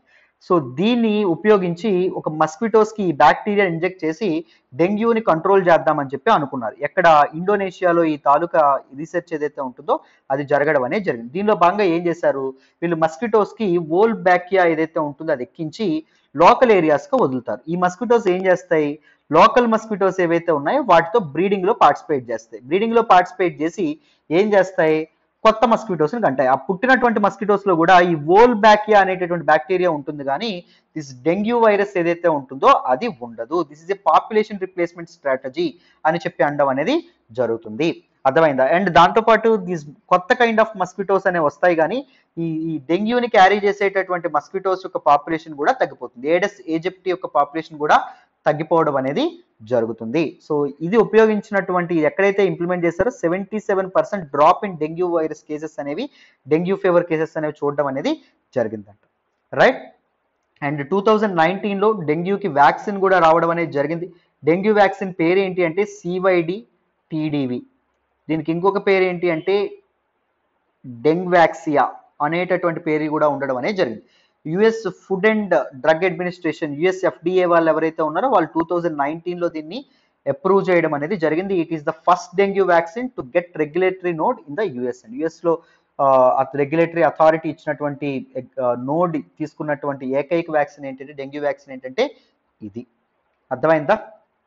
Right. So this is all about dengue virus. కంప్లీట్గా డీటెయిల్డ్గా ఫ్యాక్ట్స్ అనేవి అర్థమయ్యాయనే అనుకుంటున్నాను. రైట్. మరి నెక్స్ట్ ఆర్టికల్ మాట్లాడదాం. చాలా చాలా ఇంపార్టెంట్ ఆర్టికల్, జాగ్రత్తగా వినండి. ఈ రోజు హిందూ అనాలిసిస్లో మనం మాట్లాడుకునే నెక్స్ట్ ఆర్టికల్ చూడండి. Sudan's military seizes power in coup. Very very important article regarding GS paper 2 international relations అమ్మ. సో యంగ్ డెమోక్రసీస్ లైక్ సూడాన్స్లో మనకి సూడాన్ లేకపోతే మయన్మార్లో రీసెంట్గా కూడా మిలిటరీ కూ అనేది అవడం వల్ల, అంటే మిలిటరీ వాళ్ళు సివిలియన్ గవర్నమెంట్ ఏదైతే ఉంటుందో, అంటే ప్రజలు ఏర్పాటు చేసినటువంటి ప్రభుత్వాన్ని కూలదోసేసి వాళ్ళు అధికారాన్ని చేతుల్లోకి తీసుకోవడం అనేది జరిగింది. రీసెంట్గా మయన్మార్లో మనం చూసాం, ఇప్పుడు సూడాన్లో కూడా మనం చూడడం అనేది జరుగుతుంది. So these young democracies are failing. Why they are failing? What is the reason behind this Sudan's military coup? ఇలాంటి విషయాలు ఏవైతే ఉన్నాయో బ్యాక్గ్రౌండ్తో సహా డీటెయిల్డ్గా తెలుసుకునే ప్రయత్నం చేద్దాం. జాగ్రత్తగా వినండి, క్లియర్గా మీకు అర్థమైపోతుంది. చూడండి అమ్మా, న్యూస్లోకి ఏమొచ్చింది. సూడాన్ యొక్క క్యాబినెట్ మెంబర్స్ ఎవరైతే ఉంటారో, అంటే సూడాన్ గవర్నమెంట్లో ఉండేటటువంటి మెంబర్స్ ఎవరైతే ఉంటారో, and large number of pro government party leaders ఎవరైతే ఉన్నారో, గవర్నమెంట్కి సపోర్ట్ చేసేటటువంటి లీడర్స్ ఎవరైతే ఉన్నారో వాళ్ళు అరెస్ట్ చేయబడడం అనేది జరిగింది మండే, అంటే నిన్న. దేనిలో ఇన్ నెపరెంట్ కూ. కూ అంటే ఏంటి అంటే సివిలియన్ గవర్నమెంట్ని కూలదోసి మిలిటరీ అధికారాన్ని చేజెక్కించుకుంటే బలవంతంగా బై ఫోర్స్, దాని కూ అని చెప్పి అనడం అనేది జరుగుతుంది. సో ఈ టెన్షన్ ఏదైతే ఉంటుందో మిలిటరీకి అండ్ దాంతోపాటు సివిలియన్ గవర్నమెంట్కి మధ్య ఈ కాన్ఫ్లిక్ట్ ఏదైతే ఉంటుందో అది కొన్ని వారాలుగా జరగడం అనేది జరుగుతుంది. రీసెంట్గా కూడా కూ అటెంప్ట్ చేశారు మిలిటరీ వాళ్ళు, but that was a failed attempt. But later so ఫైనల్గా మండే రోజు, అంటే నిన్న, దీస్ మిలిటరీ వాళ్ళు ఎవరైతే ఉన్నారో ఈ పార్టీ లీడర్స్ ఎవరైతే క్యాబినెట్ లీడర్స్ అండ్ పార్టీ లీడర్స్ని అరెస్ట్ చేయడం అనేది జరిగింది, డిటైన్ చేయడం అనేది జరిగింది. డిటైన్ చేసి సో అధికారాన్ని వాళ్ళ చేతుల్లోకి తీసుకొని army general state of emergency ఏదైతే ఉంటుందో, అత్యవసర స్థితి ఏదైతే ఉంటుందో అది అనౌన్స్ చేయడం అనేది జరిగింది. ఎమర్జెన్సీని అనౌన్స్ చేయడమే కాకుండా ఆయన ఏం చెప్పారు అంటే సూడాన్ యొక్క కాన్స్టిట్యూషన్ ఏదైతే ఉంటుందో, రాజ్యాంగం ఏదైతే ఉంటుందో దాన్ని మేము మార్చబోతున్నాం. అండ్ దాంతోపాటు 2023లో 2023లో డెమోక్రటికల్ ఎలక్షన్స్ ఏవైతే ఉన్నాయో కండక్ట్ చేయబోతున్నాం అనే విధంగా ఈయన చెప్పడం అనేది జరిగింది. మరి మిలిటరీ వాళ్ళు అధికారం చేజెక్కించుకోవడం ఏంటి? ఇప్పుడు మన ఇండియాలోనే ఉంది. ఇప్పుడు నరేంద్ర మోడీ గారిని అరెస్ట్ చేసేసి మన బిపిన్ రావత్ గారు ఎవరైనా అధికారం చేజెక్కించుకుంటే ఎలా ఉంటుంది? అది ప్రజాస్వామ్యాన్ని అడ్డుతోసినట్టు కదా. నరేంద్ర మోడీ గారిని ప్రజలు ఎన్నుకున్నారు కదా, జగన్మోహన్ రెడ్డి గారిని ప్రజలు ఎన్నుకున్నారు కదా. అది కాకుండా మిలిటరీ వాళ్ళు లాగేసుకోవడం ఏంటి? అది ప్రజాస్వామ్యానికి డెమోక్రసీ గొడ్డలు పెట్టి అవుతుందా? అవదా? అవుతుంది. మరి ఎందుకు ఈ యంగ్ డెమోక్రసీస్ అనేవి ఫెయిల్ అవుతున్నాయి? What is the reason? అసలు సూడాన్ ఎక్కడుంది? ఈ బ్యాక్గ్రౌండ్ అంతా డీటెయిల్డ్గా తెలుసుకునే ప్రయత్నం చేద్దాం, వినండి. చూడండి, Sudan is a country in the continent of Africa. African కాంటినెంట్లో ఉండేటటువంటి ఒక కంట్రీ అండి. This is Sudan. Sudan shares border with Red Sea అండి. సో రెడ్ సీతో అది బార్డర్ షేర్ చేసుకుంటే జాగ్రత్తగా గుర్తుపెట్టుకోండి.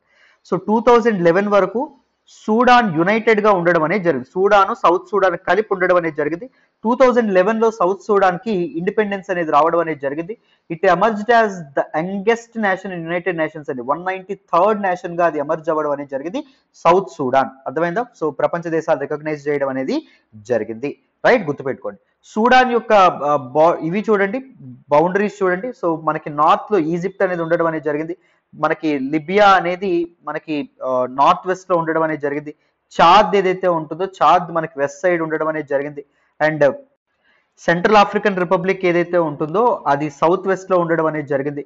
అండ్ మనకి సౌత్ సూడాన్ ఏదైతే ఉంటుందో సౌత్ సూడాన్ మనకి సౌత్ లో ఉండడం అనేది జరిగింది. అండ్ మనకి సౌత్ ఈస్ట్ లో ఇథియోపియా ఏదైతే ఉంటుందో ఇథియోపియా ఉండడం అనేది జరిగింది.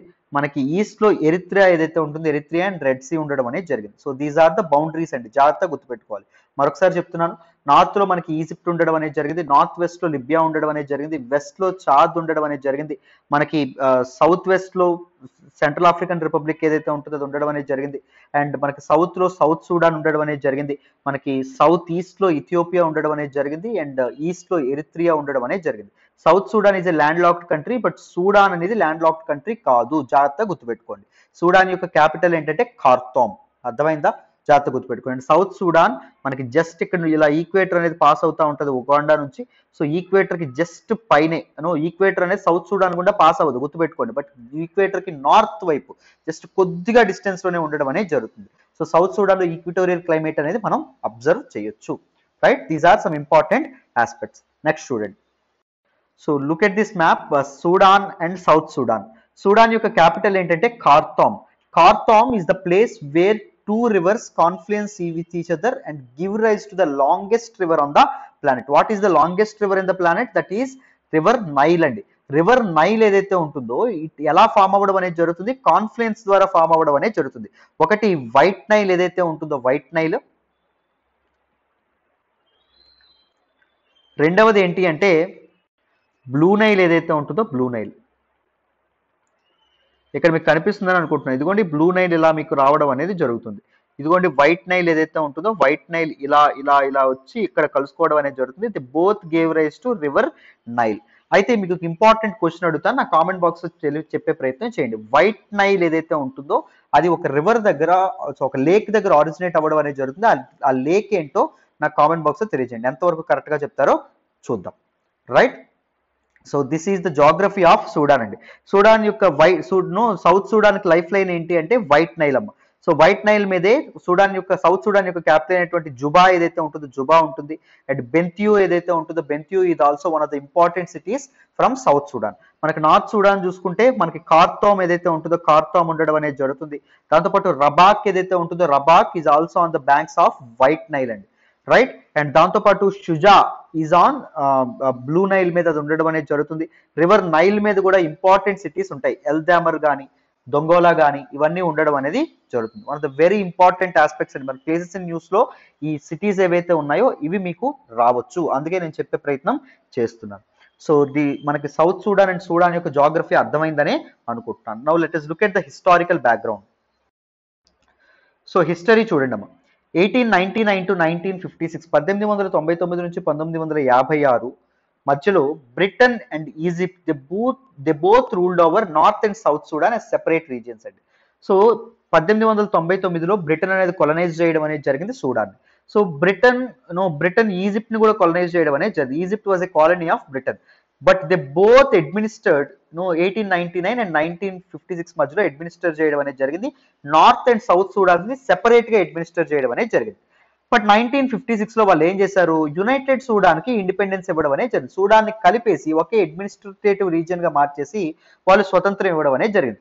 ఈ స్వతంత్రం ఇచ్చేటప్పుడు వాళ్ళు సౌత్ సూడానీస్ లీడర్స్ ఎవరైతే ఉన్నారో వాళ్ళని ఏమైనా కన్సల్ట్ చేశారా అంటే కన్సల్ట్ చేయలేదు. కన్సల్ట్ చేయకుండానే north Sudan and south Sudan ని కలిపేసి ఒక అడ్మినిస్ట్రేటివ్ రీజియన్ గా ఏర్పాటు చేద్దామని చెప్పి అనుకున్నారండి. సో ఇక్కడ మనకి నార్త్ సూడాన్ చూస్తే వాళ్ళ culture south Sudan culture different గా ఉంటుంది. నార్త్ సూడాన్ లో మనకి ముస్లిం అరబ్స్ అనే వాళ్ళు ఉంటారు. సౌత్ సూడాన్ లో చూస్తే మీకు different multiple ethnic groups and tribes ఏవైతే ఉంటాయి, డిఫరెంట్ ట్రైబ్స్ అనేవి ఉండడం అనేది జరుగుతుంది. నార్త్ సూడాన్ అనేటటువంటిది geographically larger in nature and south Sudan అనేది తక్కువగా ఉండడం అనేది జరుగుతుంది. సో నార్త్ సూడాన్ ఉండేటటువంటి పొలిటికల్ లీడర్స్ ఎవరైతే ఉంటారో వాళ్ళు instead of establishing a socialist state, welfare state అని సంక్షేమ ప్రభుత్వాన్ని ఏర్పాటు చేయకుండా ఒక పవర్ఫుల్ ఎంపైర్ గా సూడాన్ని తీర్చిదిద్దాము, ఒక పెద్ద సామ్రాజ్యంగా మహాసామ్రాజ్యంగా ఏర్పాటు చేద్దాము అని చెప్పి వాళ్ళు డిక్టేటర్షిప్ ని ఇన్ష్యూర్ చేయడం అనేది జరుగుతుంది. సో రాజుల తాలూకా పాలసీస్, వాళ్ళ తాలూకా గుత్తాధిపత్యం ఏదైతే ఉంటుందో, డామినెన్స్ ఏదైతే ఉంటుందో అది ట్రైబల్ లీడర్స్ కి నచ్చదు. Then they revolt against these Arabs అండి. దీస్ నార్త్ సూడానీస్ లీడర్స్ ఎవరైతే ఉన్నారో వాళ్ళతో రివోల్ట్ చేయడం అనేది జరుగుతుంది. దాంతోపాటు ఈ సౌత్ లీడర్స్ ఎవరైతే ఉన్నారో దే బికేమ్ వెరీ ఇన్ఫీరియర్. వాళ్ళకి ఒక ఒక ఒక భయాందోళనలు అనేవి రావడం అనేది జరిగింది. ఎందుకు భయాందోళనలు వచ్చాయి, ఈ నార్త్ లీడర్స్ ఎవరైతే ఉన్నారో వాళ్ళ అధికారం వాళ్ళ చేతుల్లోనే ఉంచుకుంటారేమో, మాకు అసలు ఎటువంటి పవర్ అనేది ఇవ్వరేమో అనేటటువంటి ఇన్సెక్యూరిటీ ఏదైతే ఉంటుందో ఆ ఇన్సెక్యూరిటీ నుంచి ఒక రెవల్యూషన్, రివోల్ట్స్ అనేవి బయలుదేరడం అనేది జరిగింది. సో అప్పటి నుంచి నార్త్ అండ్ సౌత్ సూడాన్ మధ్య ఈ కాన్ఫ్లిక్ట్స్ ఏవైతే ఉన్నాయో కాన్ఫ్లిక్ట్స్ స్టార్ట్ అవ్వడం అనేది జరిగింది. South Sudanese leaders wanted independence from Sudan. Right, so next చూడండి. చెప్పాను కదా, there was cultural divide. North Sudan లో అరబ్ ముస్లిమ్స్ ఎవరైతే ఉన్నారో వీళ్ళు ఉండేవాళ్ళు, ఇస్లామిక్ పీపుల్ ఎవరైతే ఉన్నారో వాళ్ళు ఎక్కువగా ఉంటారు. సౌత్ సూడాన్ లో multiple ethnic groups and tribes ఏవైతే ఉన్నాయో ఉండే, క్రిస్టియన్స్ ఎవరైతే ఉన్నారో క్రిస్టియన్స్ కూడా ఉండడం అనేది జరిగింది. North and south Sudan are completely different in nature అండి. మీకు కంప్లీట్ గా వాళ్ళు వేరుగా ఉండడం అనేది జరిగింది. రైట్, సో కల్చరల్లీ వాళ్ళు డిఫరెంట్ గా ఉండడం అనేది జరిగింది. There is no way they can live together, there is no way they can live harmoniously with each other because there was cultural difference. Right, next student. Next, important oil reserves and oil kuda one of the very important point of conflict ga undadam ane jarigindi. So ఇక్కడ మీరు ఇక్కడ గమనిస్తే oil producing areas ఏవైతే ఉన్నాయో అవి ఎక్కువ ఎక్కడ ఉన్నాయి, సౌత్ సూడాన్ లో మీకు ఎక్కువగా కనిపిస్తున్నాయి. సౌత్ సూడాన్ ఇందాక ఏం చెప్పుకున్నాం, ల్యాండ్ లాక్డ్ కంట్రీ అని చెప్పుకోవడం అనేది జరిగింది. బట్ పవర్ అనేది ఎవరి చేతుల్లో ఉంది, ఖార్తూమ్ నుంచి పవర్ అనేది నడిపిస్తున్నారు. అంటే మనకి దీస్ లీడర్స్ ఎవరైతే, అరబ్ లీడర్స్ ఎవరైతే ఉన్నారో, అరబ్ ఎలీట్ పీపుల్ ఎవరైతే ఉన్నారో వాళ్ళు ఈ పవర్ అనేది వాళ్ళ చేతుల్లో ఉండడం అనేది జరిగింది. What they are doing, they constructed many refineries in north Sudan. So oil producing areas అనేవి సౌత్ సూడాన్ లో ఉన్నప్పటికీ రిఫైనరీస్ ఏవైతే ఉన్నాయో అవి ఇక్కడ నార్త్ సూడాన్ లో ఏర్పాటు చేసి ఆయిల్ మొత్తాన్ని వాళ్ళు ఎక్స్పోర్ట్ చేసుకుంటున్నారు. సో రిసోర్సెస్ సౌత్ సూడాన్ అయితే లాభం అనేది ఎవరు పొందుతున్నారు, నార్త్ సూడాన్ వాళ్ళు ఆయిల్ నుంచి పొందడం అనేది జరుగుతుంది. అర్థమైందా? సో అది కూడా ఒక పాయింట్ ఆఫ్ కాన్ఫ్లిక్ట్ గా మారడం అనేది జరిగింది. సౌత్ సూడాన్ ఇంత ఆయిల్ రిజర్వ్స్ అనేవి ఉన్నప్పటికీ, ఆయిల్ ప్రొడ్యూసింగ్ ఏరియాస్ ఉన్నప్పటికీ చాలా పావర్టీలో, పేదరికంలో, చాలా ఇన్ఈక్వాలిటీస్ తో బాధపడడం అనేది జరిగింది. సో అక్కడి నుంచే పీపుల్ యొక్క సోషల్ కండిషన్సే పొలిటికల్ రెవల్యూషన్స్ కారణం అవుతాయి కదా. సో అక్కడి నుంచే ఒక రెవల్యూషన్ అనేది, రివోల్ట్స్ అనేవి బయలుదేరడం అనేది జరిగింది నాన్న. అర్థమైందా? నెక్స్ట్ చూడండి, సూడాన్ వార్స్. సూడాన్ లో యుద్ధాలు అనేవి ఎలా జరిగాయి. ఫస్ట్ సూడాన్ వార్ 1955 నుంచి 1972. అంటే Sudan independence, this United Sudan independence ఎప్పుడు వచ్చింది, 1956లో వచ్చింది. 1956కు ముందే ఈ వార్ అనేది, ఫస్ట్ సూడాన్ వార్ అనేది స్టార్ట్ అయింది between north and south Sudan ఇద్దరి మధ్య. ఎందుకు అంటే పవర్ కోసం, నార్త్ సూడాన్ నుంచి పవర్ అనేది, ఇండిపెండెన్స్ అనేది సౌత్ సూడాన్ తీసుకోవడం కోసం.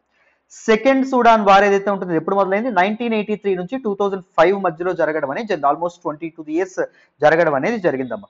నార్త్ అండ్ ఎవరెవరి మధ్య, నార్త్ సూడాన్ ఏదైతే ఉంటుందో North Sudan government and south Sudan యొక్క South Sudan peoples liberation army ఏదైతే ఉంటుందో, సౌత్ సూడాన్ తరపున ఫామ్ అయినటువంటి ఒక ఆర్మీ, వాళ్ళ మధ్య జరగడం అనేది జరిగింది. ఎస్పీఎల్ఏ అని చెప్పి అనడం అనేది జరుగుతుంది.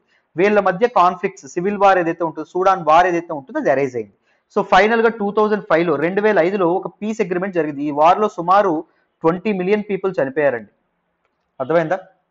సో 20 మిలియన్ పీపుల్ వరకు చనిపోవడం అనేది జరిగింది. 2 మిలియన్ పీపుల్ వరకు చనిపోయారు, 20 లక్షల మంది వరకు చనిపోవడం అనేది జరిగింది. సో అంతమంది చనిపోయారంటే చూడండి ఎంత దారుణమైన కాన్ఫ్లిక్ట్. సో 2005లో మొత్తానికి north Sudan and government and Sudan peoples liberation army మధ్య ఒక శాంతి ఒప్పందం అనేది జరిగింది. ఈ శాంతి ఒప్పందం ప్రకారం ఏం నేర్చుకున్నారు, 6 years లో పవర్ ట్రాన్సిషన్ అనేది జరుగుతుంది. 6 years లో ఒక రిఫరెండం అనేది కండక్ట్ చేద్దాం. ఆ రిఫరెండంలో ఏం వస్తుందో, రిఫరెండం అంటే ఏంటి అంటే ప్రజలకే ఓటింగ్ పెడతారు, సౌత్ సూడాన్ పీపుల్ కే ఓటింగ్ పెడతారు. ఏమని, సౌత్ సూడాన్ అనేది నార్త్ సూడాన్ తో కలిపి ఉండాలా లేకపోతే వేరైపోవాలా అనేటటువంటి ఒక తీర్పు. సో రిఫరెండంలో ప్రజలు 90% మెజారిటీతో ఇండిపెండెన్స్ కావాలని చెప్పి సౌత్ సూడాన్ పీపుల్ ఓటేయడం అనేది జరిగింది. సో ఆ రిఫరెండం ప్రకారం 2011లో South Sudan became independent. It became 193rd nation in United Nations అమ్మ. అర్థమైందా? It is the youngest nation in United Nations. 2011లో సౌత్ సూడాన్ కి స్వాతంత్రం రావడం అనేది జరిగింది. దేని నుంచి, నార్త్ సూడాన్ నుంచి. So Sudan and south Sudan రెండు సెపరేట్ వేరు వేరు దేశాలుగా ఏర్పడడం అనేది జరిగింది. దాని తర్వాత సౌత్ సూడాన్ లో సివిల్ వార్ అనేది మొదలైంది, అదంతా వేరే విషయం. ఇప్పుడు మనం సూడాన్ అంటే నార్త్ సూడాన్ గురించి మనం మాట్లాడుకోవాలి. సూడాన్ లో పొలిటికల్ ఆస్పెక్ట్స్ అనేవి ఎలా ఉన్నాయి ఏంటి అని చెప్పి ఇప్పుడు తెలుసుకుందాం. ఈ మిలిటరీ కు కారణం ఏంటో తెలుసుకుందాం. మీకు హిస్టరీ అంతా కంప్లీట్ గా అర్థమైందనే అనుకుంటున్నాను. నెక్స్ట్ చూడండి, who is in charge of Sudan. Sudan లో ఇప్పుడు అధికారంలో ఎవరున్నారు అనేది మనం తెలుసుకోవాలి. ఏప్రిల్ 2019 వరకు the gentleman you are looking at this, you are seeing at on the screen, that is Omar al Bashir అనేటటువంటి వ్యక్తి ఉన్నారండి. ఎప్పటి వరకు, ఏప్రిల్ 2019 వరకు. ఏప్రిల్ 2019 వరకు ఈయన ఏకంగా 30 ఏళ్ళు పరిపాలించడం అనేది జరిగింది. అంటే ఆల్మోస్ట్ 1989 నుంచి ఈ ఒమర్ అల్ బషీర్ ఎవరైతే ఉన్నారో, he is an Islamist, he is a radical Islamist. ఈయన అధికారంలో ఉండడం అనేది జరిగింది. అర్థమైందా? సో 2019లో ఏం జరిగింది, ఈయన్ని పవర్ నుంచి దింపేయడం అనేది జరిగింది. సో ప్రో డెమోక్రసీ, ప్రజాస్వామ్యం, ఈయన నియంతృత్వం, ఈయన డిక్టేటర్షిప్, నియంత అన్నమాట. సో డెమోక్రసీ వద్దనుకున్నటువంటి నియంతృత్వం వద్దనుకున్నటువంటి వ్యక్తులు, ప్రో డెమోక్రసీ, ప్రజల చేతులకి పవర్ అనేది కావాలి అనుకునేటటువంటి డెమోక్రాట్స్ ఎవరైతే ఉన్నారో వాళ్ళందరూ ఏం చేశారు, ఈయన అధికారంలోకి దించడం అనేది జరిగింది. ఈయన popular uprising that was happened in April 2019. అర్థమైందా? ఇతను వెస్టర్న్ పవర్స్ ఏవైతే ఉన్నాయో, అమెరికా కానీ యూకే కానీ, వీళ్ళన్నీ ఇతన్ని ఆస్టర్ చేయడం అనేది జరిగిందమ్మా. ఇతన్ని కంప్లీట్ గా బ్యాన్ చేయడం అనేది జరిగింది. ఈయన మీద చాలా శాంక్షన్స్ ఏవైతే ఉన్నాయో అవి కూడా విధించడం అనేది జరిగింది. ఈయన మొత్తం సూడాన్ యొక్క ప్రెసిడెంట్ గా 30 ఏళ్ళుగా పనిచేస్తూ ఉండడం అనేది జరిగింది. అయితే ఈ తాలూకు 2019లో ఏప్రిల్ 2019లో ఎప్పుడైతే ఈయన అధికారం నుంచి దిగిపోవడం అనేది జరిగిందో, ఆగస్ట్ 2019లో ఒక అగ్రిమెంట్ అనేది జరగడం అనేది జరిగింది. ఎవరెవరి మధ్య, దీస్ సివిలియన్ గ్రూప్స్ ఏవైతే ఉంటాయి, సివిలియన్ పొలిటికల్ గ్రూప్స్ ఏవైతే ఉన్నాయి, పొలిటికల్ గ్రూప్స్ అండ్ మిలిటరీ ఏదైతే ఉంటుందో మిలిటరీ మధ్య ఈ రెండు పవర్ అనేవి షేర్ చేసుకోవాలి అని నిర్ణయించుకోవడం అనేది జరిగింది. We should both share the power. So we should form a ruling body that is sovereign council. సో ఒమర్ అల్ బషీర్ ని పవర్ ని దించేసిన తర్వాత సోవరెన్ కౌన్సిల్ అనేటటువంటి కౌన్సిల్ ని ఏర్పాటు చేశారు ఒక అగ్రిమెంట్ ప్రకారం. దీనిలో రిప్రజెంటేటివ్స్ ఫ్రమ్ బోత్ మిలిటరీ వాళ్ళు ఉంటారు అండ్ సివిల్ పొలిటికల్ గ్రూప్స్ ఎవరైతే ఉంటారో, ఎలైట్ పీపుల్ ఎవరైతే ఉంటారో, పొలిటికల్ గ్రూప్స్ వివిధ రకాలైనటువంటి రాజకీయ పార్టీలకు చెందినటువంటి వ్యక్తులు కూడా ఉండడం అనేది జరుగుతుంది. వీళ్ళిద్దరూ కలిపి అధికారాన్ని చేపట్టడం అనేది జరిగింది. సో ఇద్దరు కలిపి సోవరెన్ కంట్రీ ఎప్పటి వరకు అధికారంలో ఉంటుంది, 2023 వరకు అధికారంలో ఉంటుంది. According to the August 2019 agreement 2023లో ప్రజాస్వామ్యబద్ధంగా ఎలక్షన్స్ అనేవి జరుగుతాయి. డెమోక్రసీ వైపు ట్రాన్సిషన్ అనేది జరుగుతుంది. ప్రజాస్వామ్యబద్ధంగా ఎన్నికలు అనేవి జరిగితే ఆ ఎన్నికల్లో ఎవరు గెలిస్తే వాళ్ళు అప్పుడు గవర్నమెంట్ ని ఫామ్ చేస్తారు సూడాన్. ఇది 2019 ఆగస్ట్ అగ్రిమెంట్ లో నిర్ణయించినటువంటి విషయం నాన్న. అర్థమైందా? So after the power of Omar al Bashir ఎవరంటే అధికారంలో ఉన్నారు, సోవరెన్ కౌన్సిల్ అధికారంలో ఉండడం అనేది జరిగింది. It had representatives from both military and civilian political groups. జాగ్రత్తగా గుర్తుపెట్టుకోండి. నెక్స్ట్ చూడండి. Have there been tensions before? మరి ముందు ఏవైనా టెన్షన్స్ అనేవి ఉండేవా బోత్ మిలిటరీకి అండ్ దాంతో పాటు సివిలియన్ గ్రూప్స్ కి మధ్య? చూడండి, మిలిటరీ రోల్ అనేది just an honorary role. Military representatives గా మనకి సోవరెన్ కౌన్సిల్ రిప్రజెంటేటివ్ గా ఉన్నప్పటికీ అది జస్ట్ నామమాత్రమైనటువంటి రోలే ప్లే చేసింది.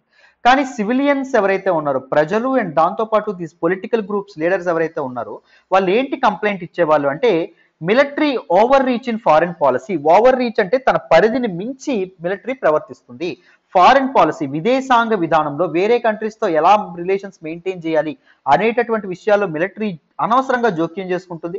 అండ్ అదర్ పీస్ నెగోషియేషన్స్ లో కూడా మిలిటరీ అనేది అనవసరంగా జోక్యం చేసుకుంటుంది అని చెప్పి గవర్నమెంట్ దీస్ పొలిటికల్ లీడర్స్ ఎవరైతే ఉన్నారో వాళ్ళు మిలిటరీని అక్యూజ్ చేశారు. అండ్ మిలిటరీ ఏం అక్యూజ్ చేసింది? It has accuse civilian parties of mismanagement and monopolising the power. So వీళ్ళు పవర్ ని మిస్మేనేజ్ చేస్తున్నారు అంటే కొన్ని రిఫార్మ్స్ అనేవి తీసుకురావడం అనేది జరుగుతుంది. దీస్ పొలిటికల్ లీడర్స్ ఎవరైతే ఉన్నారో వాళ్ళు ఆ రిఫార్మ్స్ అనేవి వాలటైల్ గా మారుస్తుంది. ముఖ్యంగా దిస్ పర్టికులర్ సూడాన్ యొక్క ఎకానమీని వాలటైల్ గా మార్చడం అనేది జరుగుతుంది. అండ్ మొనోపొలీతో వీళ్ళు ముందుకు వెళ్తున్నారు, వీళ్ళు గుత్తాధిపత్యంతో వెళ్తున్నారు, పవర్ ని సెంట్రలైజ్ చేయాలని చెప్పి ప్రయత్నిస్తున్నారు అని చెప్పి మిలిటరీ ఏదైతే ఉంటుందో మిలిటరీ గవర్నమెంట్ సివిలియన్ పార్టీస్ ని అక్యూజ్ చేయడం అనేది జరిగింది, వాళ్ళ మీద ఆరోపణలు చేయడం అనేది జరిగింది. అప్పుడు నెక్స్ట్, సో ఈ వేరియస్ టెన్షన్స్ వల్ల a coalition of rebel groups and political parties and rebel groups ఎవరైతే ఉన్నారో they have aligned themselves with the arm forces తో వాళ్ళు కలిసి వాళ్ళు ఏం చేశారు, they wanted to dissolve the civilian cabinet. Sovereign council ఏదైతే ఉంటుందో sovereign council consist of civilian cabinet and దాంతో పాటు మిలిటరీ రిప్రజెంటేటివ్స్. జాగ్రత్తగా గుర్తుపెట్టుకోండి.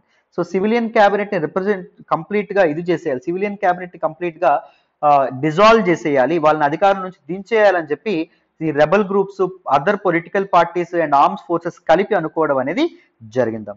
So authorities said September they had foiled an attempted coup. September లో ఆల్రెడీ ఒక అటెంప్టెడ్ కూ అనేది జరిగిందమ్మా. సో ఆల్రెడీ మిలిటరీ వాళ్ళు పవర్ చేజెక్కించుకోవాలనుకున్నారు, బట్ అథారిటీస్ గవర్నమెంట్ అనేది సక్సెస్ఫుల్ గా అపోజ్ చేయగలగడం అనేది జరిగింది. అర్థమైందా?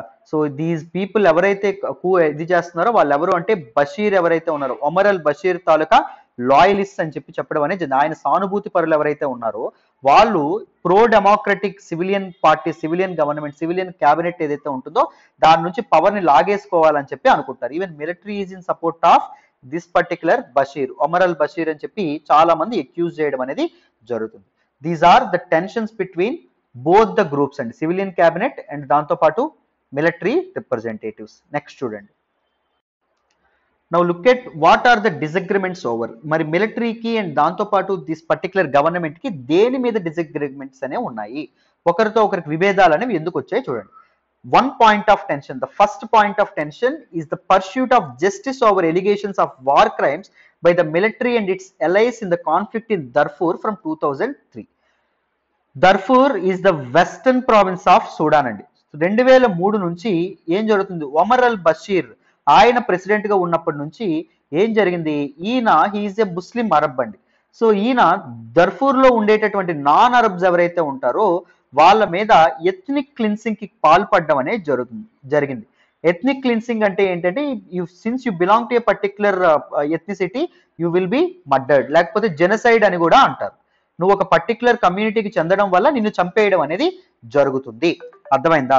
సో 2003లో మొదలైనటువంటి దర్ఫూర్ కాన్ఫ్లిక్ట్, ఈ నాన్ అరబ్స్ ని అరబ్స్ ఎవరైతే ఉన్నారో వాళ్ళు చంపేశారు. ఈ ఒమరల్ బషీర్ ఎవరైతే ఉన్నారో ఆయన తాలూకా మిలిటరీ ఎవరైతే ఉన్నారో వాళ్ళు ఇవి చాలా వార్ క్రైమ్స్ కి పాల్పడడం అనేది జరిగింది. అనవసరంగా ఒత్తి పుణ్యానికి నాన్ అరబ్స్ ని అదర్ ఎథ్నిక్ గ్రూప్స్ ని చంపేయడం అనేది జరిగింది. అర్థమైందా? వార్ క్రైమ్స్ ని ఇన్వెస్టిగేట్ చేయాలి అని చెప్పి క్యాబినెట్ ఏదైతే ఉంటుందో సివిలియన్ క్యాబినెట్ అనేది ముందుకు తీసుకురావడం అనేది జరిగింది. Because they are of pro democrats in nature. So military వాళ్ళకి మరి శిక్ష పడుతుంది కదా, మిలిటరీ వాళ్ళే కదా ఈ ఎలిగేషన్స్ కి పాల్పడ్డారు. సో అందుకే మిలిటరీ వాళ్ళు దీన్ని కోపం తెచ్చుకోవడం అనేది జరిగింది. అయిపోయింది పాత గవర్నమెంట్ లో, మళ్ళీ ఇప్పుడు దాన్ని తవ్వాలని చెప్పి చూస్తున్నారు అని చెప్పి సివిలియన్ క్యాబినెట్ మీద వాళ్ళు అక్యూజ్ చేయడం అనేది జరిగింది. ద ఇంటర్నేషనల్ క్రిమినల్ కోర్ట్ ఏదైతే ఉంటుందో ఐసీసీ ఈ seeking trials for Bashir and other Sudanese suspects.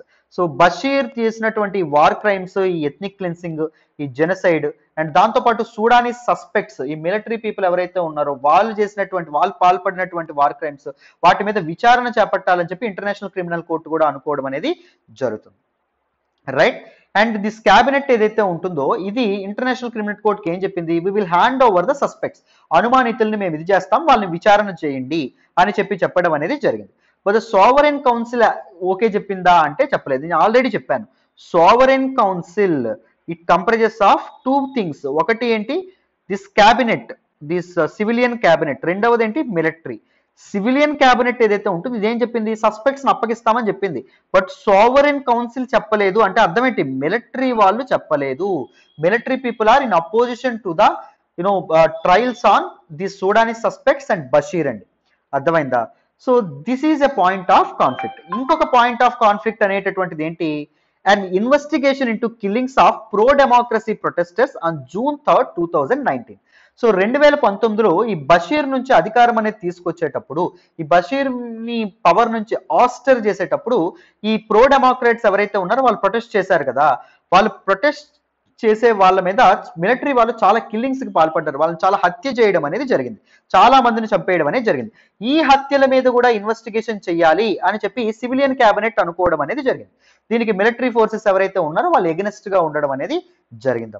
These activist and civilian groups ఎవరైతే ఉన్నారో they have been angered by delays in making the investigation findings public. So investigation లో రుజువైనటువంటివి ఎవరెవరు ఈ attacks అనేవి పాల్పడ్డారు, ఎవరెవరు ఈ తాలూకా సివిలియన్ కిల్లింగ్స్ కి ప్రొటెస్టర్స్ ని ప్రో డెమోక్రసీ ప్రొటెస్టర్స్ ని చంపారు అనేటటువంటి ఇన్వెస్టిగేషన్ రిపోర్ట్స్ ఏవైతే ఉన్నాయో వాటిని పబ్లిక్ లో పెట్టకుండా డిలే చేస్తున్నారని చెప్పి చాలా సివిలియన్ గ్రూప్స్ ఎవరైతే ఉన్నారో, యాక్టివిస్ట్ ఎవరైతే ఉన్నారో వాళ్ళు ఎక్యూజ్ చేస్తున్నారు అన్నమాట. ఈ పరిస్థితుల్లో సివిలియన్ క్యాబినెట్ డెమోక్రాట్స్ వైపు ఉంది కాబట్టి మిలిటరీ వాళ్ళు ఎవరైతే ఉన్నారో వాళ్ళు పవర్ ని చేజెక్కించుకోవాలని చెప్పి అనుకున్నారు. This is the point of conflict. Complete గా మీకు అర్థమైందనే అనుకుంటున్నాను. నెక్స్ట్ ఇంకొక రీజన్ ఏంటి అంటే ఎకానమీ అండి, ఆర్థిక వ్యవస్థ పూర్తిగా కుంగిపోవడం. అది కూడా one of the important reasons. చూడండి, సో సూడాన్ యొక్క ఆర్థిక వ్యవస్థ ఎకానమీ అనేది స్లో డౌన్ అవడానికి మెయిన్ కారణం ఏంటంటే ఆయిల్ రిజర్వ్స్. అప్పటికి వాళ్ళ చేతిలో ఉండేటటువంటి ఆయిల్ రిజర్వ్స్ ఏవైతే ఉన్నాయో 2011లో 2011లో సౌత్ సూడాన్కి ఎప్పుడైతే స్వతంత్రం అనేది రావడం అనేది జరిగిందో వాళ్ళకి అప్పగించడం వల్ల, అర్థమైందా, ఈ ఆయిల్ రిజర్వ్స్ ని సౌత్ సూడాన్ ఏదైతే ఉంటుందో దానికి అప్పగించేయడం అనేది జరిగింది ఈ సూడాన్. రైట్. సో వీళ్ళకి ఇన్కమ్ ఏదైతే ఉంటుందో అది బాగా తగ్గిపోవడం వల్ల ఎకానమీ అనేది పూర్తిగా పడిపోవడం అనేది జరిగింది. ఎకనామిక్ క్రైసిస్ ఏదైతే ఉంటుందో ఇది కూడా కరెన్సీ అనేది పూర్తిగా పడిపోవడానికి కారణం అవడం అనేది జరిగింది. అండ్ దాంతోపాటు frequent shortages of bread, food అనేది లేకుండా, ఫ్యూయల్ అనేది లేకుండా రావడం అనేది జరిగింది. సో సరిపడినటువంటి ఇంధనం కూడా లేకపోవడం వల్ల బషీర్ గవర్నమెంట్ ఏదైతే ఉంటుందో ఈ ఒమర్ అల్ బషీర్ యొక్క గవర్నమెంట్ యొక్క డౌన్ ఫాల్ కి కారణం అవడం అనేది జరిగింది. ప్రజలు చాలా కోపంతో ఆయన మీద అటాక్ చేయడం అనేది జరిగింది. డెమోక్రసీ వైపు సూడాన్ ముందుకెళ్తే బాగుంటుందని చెప్పి చాలా మంది ప్రొటెస్ట్ చేసి ఆయన పవర్ నుంచి దింపేశారు 2019లో. సో ఎకనామిక్ క్రైసిస్ కూడా one of the important reasons అండి. అండ్ దాంతోపాటు ఈ ట్రాన్సిషనల్ గవర్నమెంట్ ఏదైతే ఉంటుందో 2019 తర్వాత వచ్చినటువంటి ఈ గవర్నమెంట్ ఏదైతే ఉంటుందో that is the sovereign council ఏదైతే ఉంటుందో it has imposed several harsh and rapid reforms అండి. ఇంటర్నేషనల్ మానిటరీ ఫండ్ చెప్పినటువంటి కొన్ని రిఫార్మ్స్ ఏవైతే ఉన్నాయో అవి తీసుకురావడం అనేది సంస్కరణలు. ఈ సంస్కరణలు ఇంప్లిమెంట్ చేయడం వల్ల ఏం జరిగింది, ఎందుకు ఇంప్లిమెంట్ చేయాలనుకున్నారంటే ఫారిన్ ఫినాన్సింగ్, మానిటరీ ఫండ్ ఏం చేస్తుంది, ఫారిన్ ఫినాన్స్ ఏదైతే ఉంటుందో ఫారిన్ కరెన్సీ అనేది ఇవ్వడం అనేది జరుగుతుంది. అండ్ దాంతోపాటు కొంత డెట్ రిలీఫ్ అనేది ఇవ్వడం అనేది జరుగుతుంది, అప్పు తిరిగి కట్టకుండా కొంత రిలీఫ్ అనేది ఇవ్వడం అనేది జరుగుతుంది అన్నమాట. అర్థమైంది, ఇంటర్నేషనల్ మానిటరీ ఫండ్. అందుకే వాళ్ళు చెప్పినటువంటి రిఫార్మ్స్ ని ఇంప్లిమెంట్ చేశారు. బట్ దాని వల్ల ఏం జరిగింది, రిఫార్మ్స్ వల్ల ఇన్ఫ్లేషన్, సో ఇంధనం ఫ్యూయల్ కాస్ట్ అనేది విపరీతంగా పెరిగిపోయింది. ఫ్యూయల్ కాస్ట్ అనేది పెరిగితే అన్నింటి తాలూకా కాస్ట్లు ప్రైసెస్ ఏవైతే ఉన్నాయో పెరిగినాయి. The phenomenon of rising prices ఏమంటామండి, ఇన్ఫ్లేషన్ అంటాం. సో ద్రవ్యోల్బణం ఏదైతే ఉంటుందో అది విపరీతంగా పెరగడం అనేది జరిగింది. సో మోర్ దెన్ 400% కి పెరగడం అనేది జరిగిందమ్మ. అంటే రూపాయి ఉండే వస్తువు 4 రూపాయలు అయింది, 100 రూపాయలు ఉండేటటువంటి వస్తువు 400 రూపాయలు అయింది. సో చాలా సూడానీస్ పీపుల్ ఎవరైతే ఉన్నారో వాళ్ళు పొట్ట నింపుకోవడానికి, దాంతోపాటు సరిపడా వస్తువులు కొనుక్కోవడానికి చాలా ఇబ్బంది పడడం అనేది జరిగిందమ్మా. దానివల్ల ఈ ఎకనామిక్ కండిషన్స్, ఈ డిటేరియేటింగ్ ఎకనామిక్ కండిషన్స్ ని సాల్వ్ చేయమని చాలా అకేషనల్ ప్రొటెస్ట్ అనేవి కూడా రైజ్ అవ్వడం అనేది జరిగింది. సో ఎకనామిక్ క్రైసిస్ కూడా ఈ మిలిటరీ కూకి ఒక కారణం అని చెప్పొచ్చు. ఇంకొక ఇంపార్టెంట్ రీజన్ ఏంటి అంటే యుఎస్ యొక్క శాంక్షన్స్. శాంక్షన్స్ అంటే ఆంక్షలు. యునైటెడ్ స్టేట్స్ ఏం చేసింది, వీళ్ళ మీద ఆంక్షలు విధించడం అనేది జరిగింది. అంటే సూడానీస్ ఎక్స్పోర్ట్స్ ఏవైతే ఉన్నాయో అవి కొనకుండా, ఎవరు తీసుకోకుండా ఇలా చేసింది. ఎందుకు చేసింది, ఈ బషీర్ గవర్నమెంట్ ఏదైతే ఉంటుందో, ఒమర్ అల్ బషీర్ టైం ఏం జరిగింది, మనకి దఫూర్లో 2003 నుంచి అటాక్స్ అనేవి జరగడం అనేది జరిగింది. ఎథ్నిక్ జెనసైడ్ అనేది జరగడం అనేది జరిగింది. సో గవర్నమెంట్ ఏ చర్యలు తీసుకోవట్లేదు, ఎథ్నిక్ జెనసైడ్ కి, నాన్ అరబ్స్ యొక్క కిల్లింగ్స్ కి గవర్నమెంట్ సపోర్ట్ చేస్తుంది. ఒమర్ అల్ బషీర్ అనే వ్యక్తి సపోర్ట్ చేస్తున్నాడు.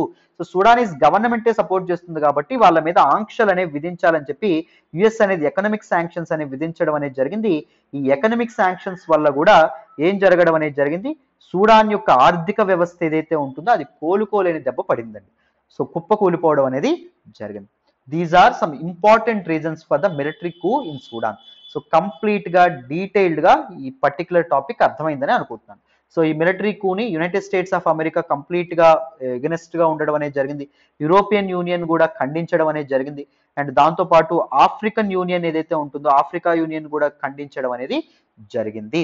సో డెమోక్రసీ అనేది థ్రెట్ లో ఉంది. డెమోక్రసీ, ప్రజలు ఎన్నుకున్నటువంటి నేతలు ఎవరైతే ఉన్నారో వాళ్ళని అరెస్ట్ చేయడం అనేది చాలా తప్పు అని చెప్పి చాలా మంది ఎగనెస్ట్ గా వాయిస్ రైజ్ చేయడం అనేది జరిగింది against the Sudan military coup. So complete గా డీటెయిల్డ్ గా ఇన్ డెప్త్ ఈ మిలిటరీ కూ గురించి మీకు అర్థమైందని అనుకుంటున్నాను. This is all about this particular article అండి. సో యా, సో మీకు నా ఎక్స్ప్లెనేషన్ వస్తున్నట్లయితే కీప్ లైకింగ్ అవర్ వీడియోస్. మీ అండ్ ఎలా ఉందో ఎక్స్ప్లెనేషన్ కామెంట్ చేయండి, మీ ఫ్రెండ్స్తో షేర్ చేసుకునే ప్రయత్నం కూడా చేయండి. సో ఎక్కువ మందికి వెళ్ళాలి, మన ఎఫర్ట్స్ రీచ్ అవ్వాలంటే please do like our video, like that, hit that big fat like button. ఓకేనా, రైట్ నాన్న. సో మళ్ళీ రేపటి హిందూ అనాలిసిస్ లో కలుద్దాం. This is all about today's the Hindu analysis. Complete గా డీటెయిల్డ్ గా ఇన్ డెప్త్ మీకు ఈరోజు హిందూ అనాలిసిస్ అర్థమైందని అనుకుంటున్నాను. రైట్, పర్ఫెక్ట్ నాన్న, బాయ్.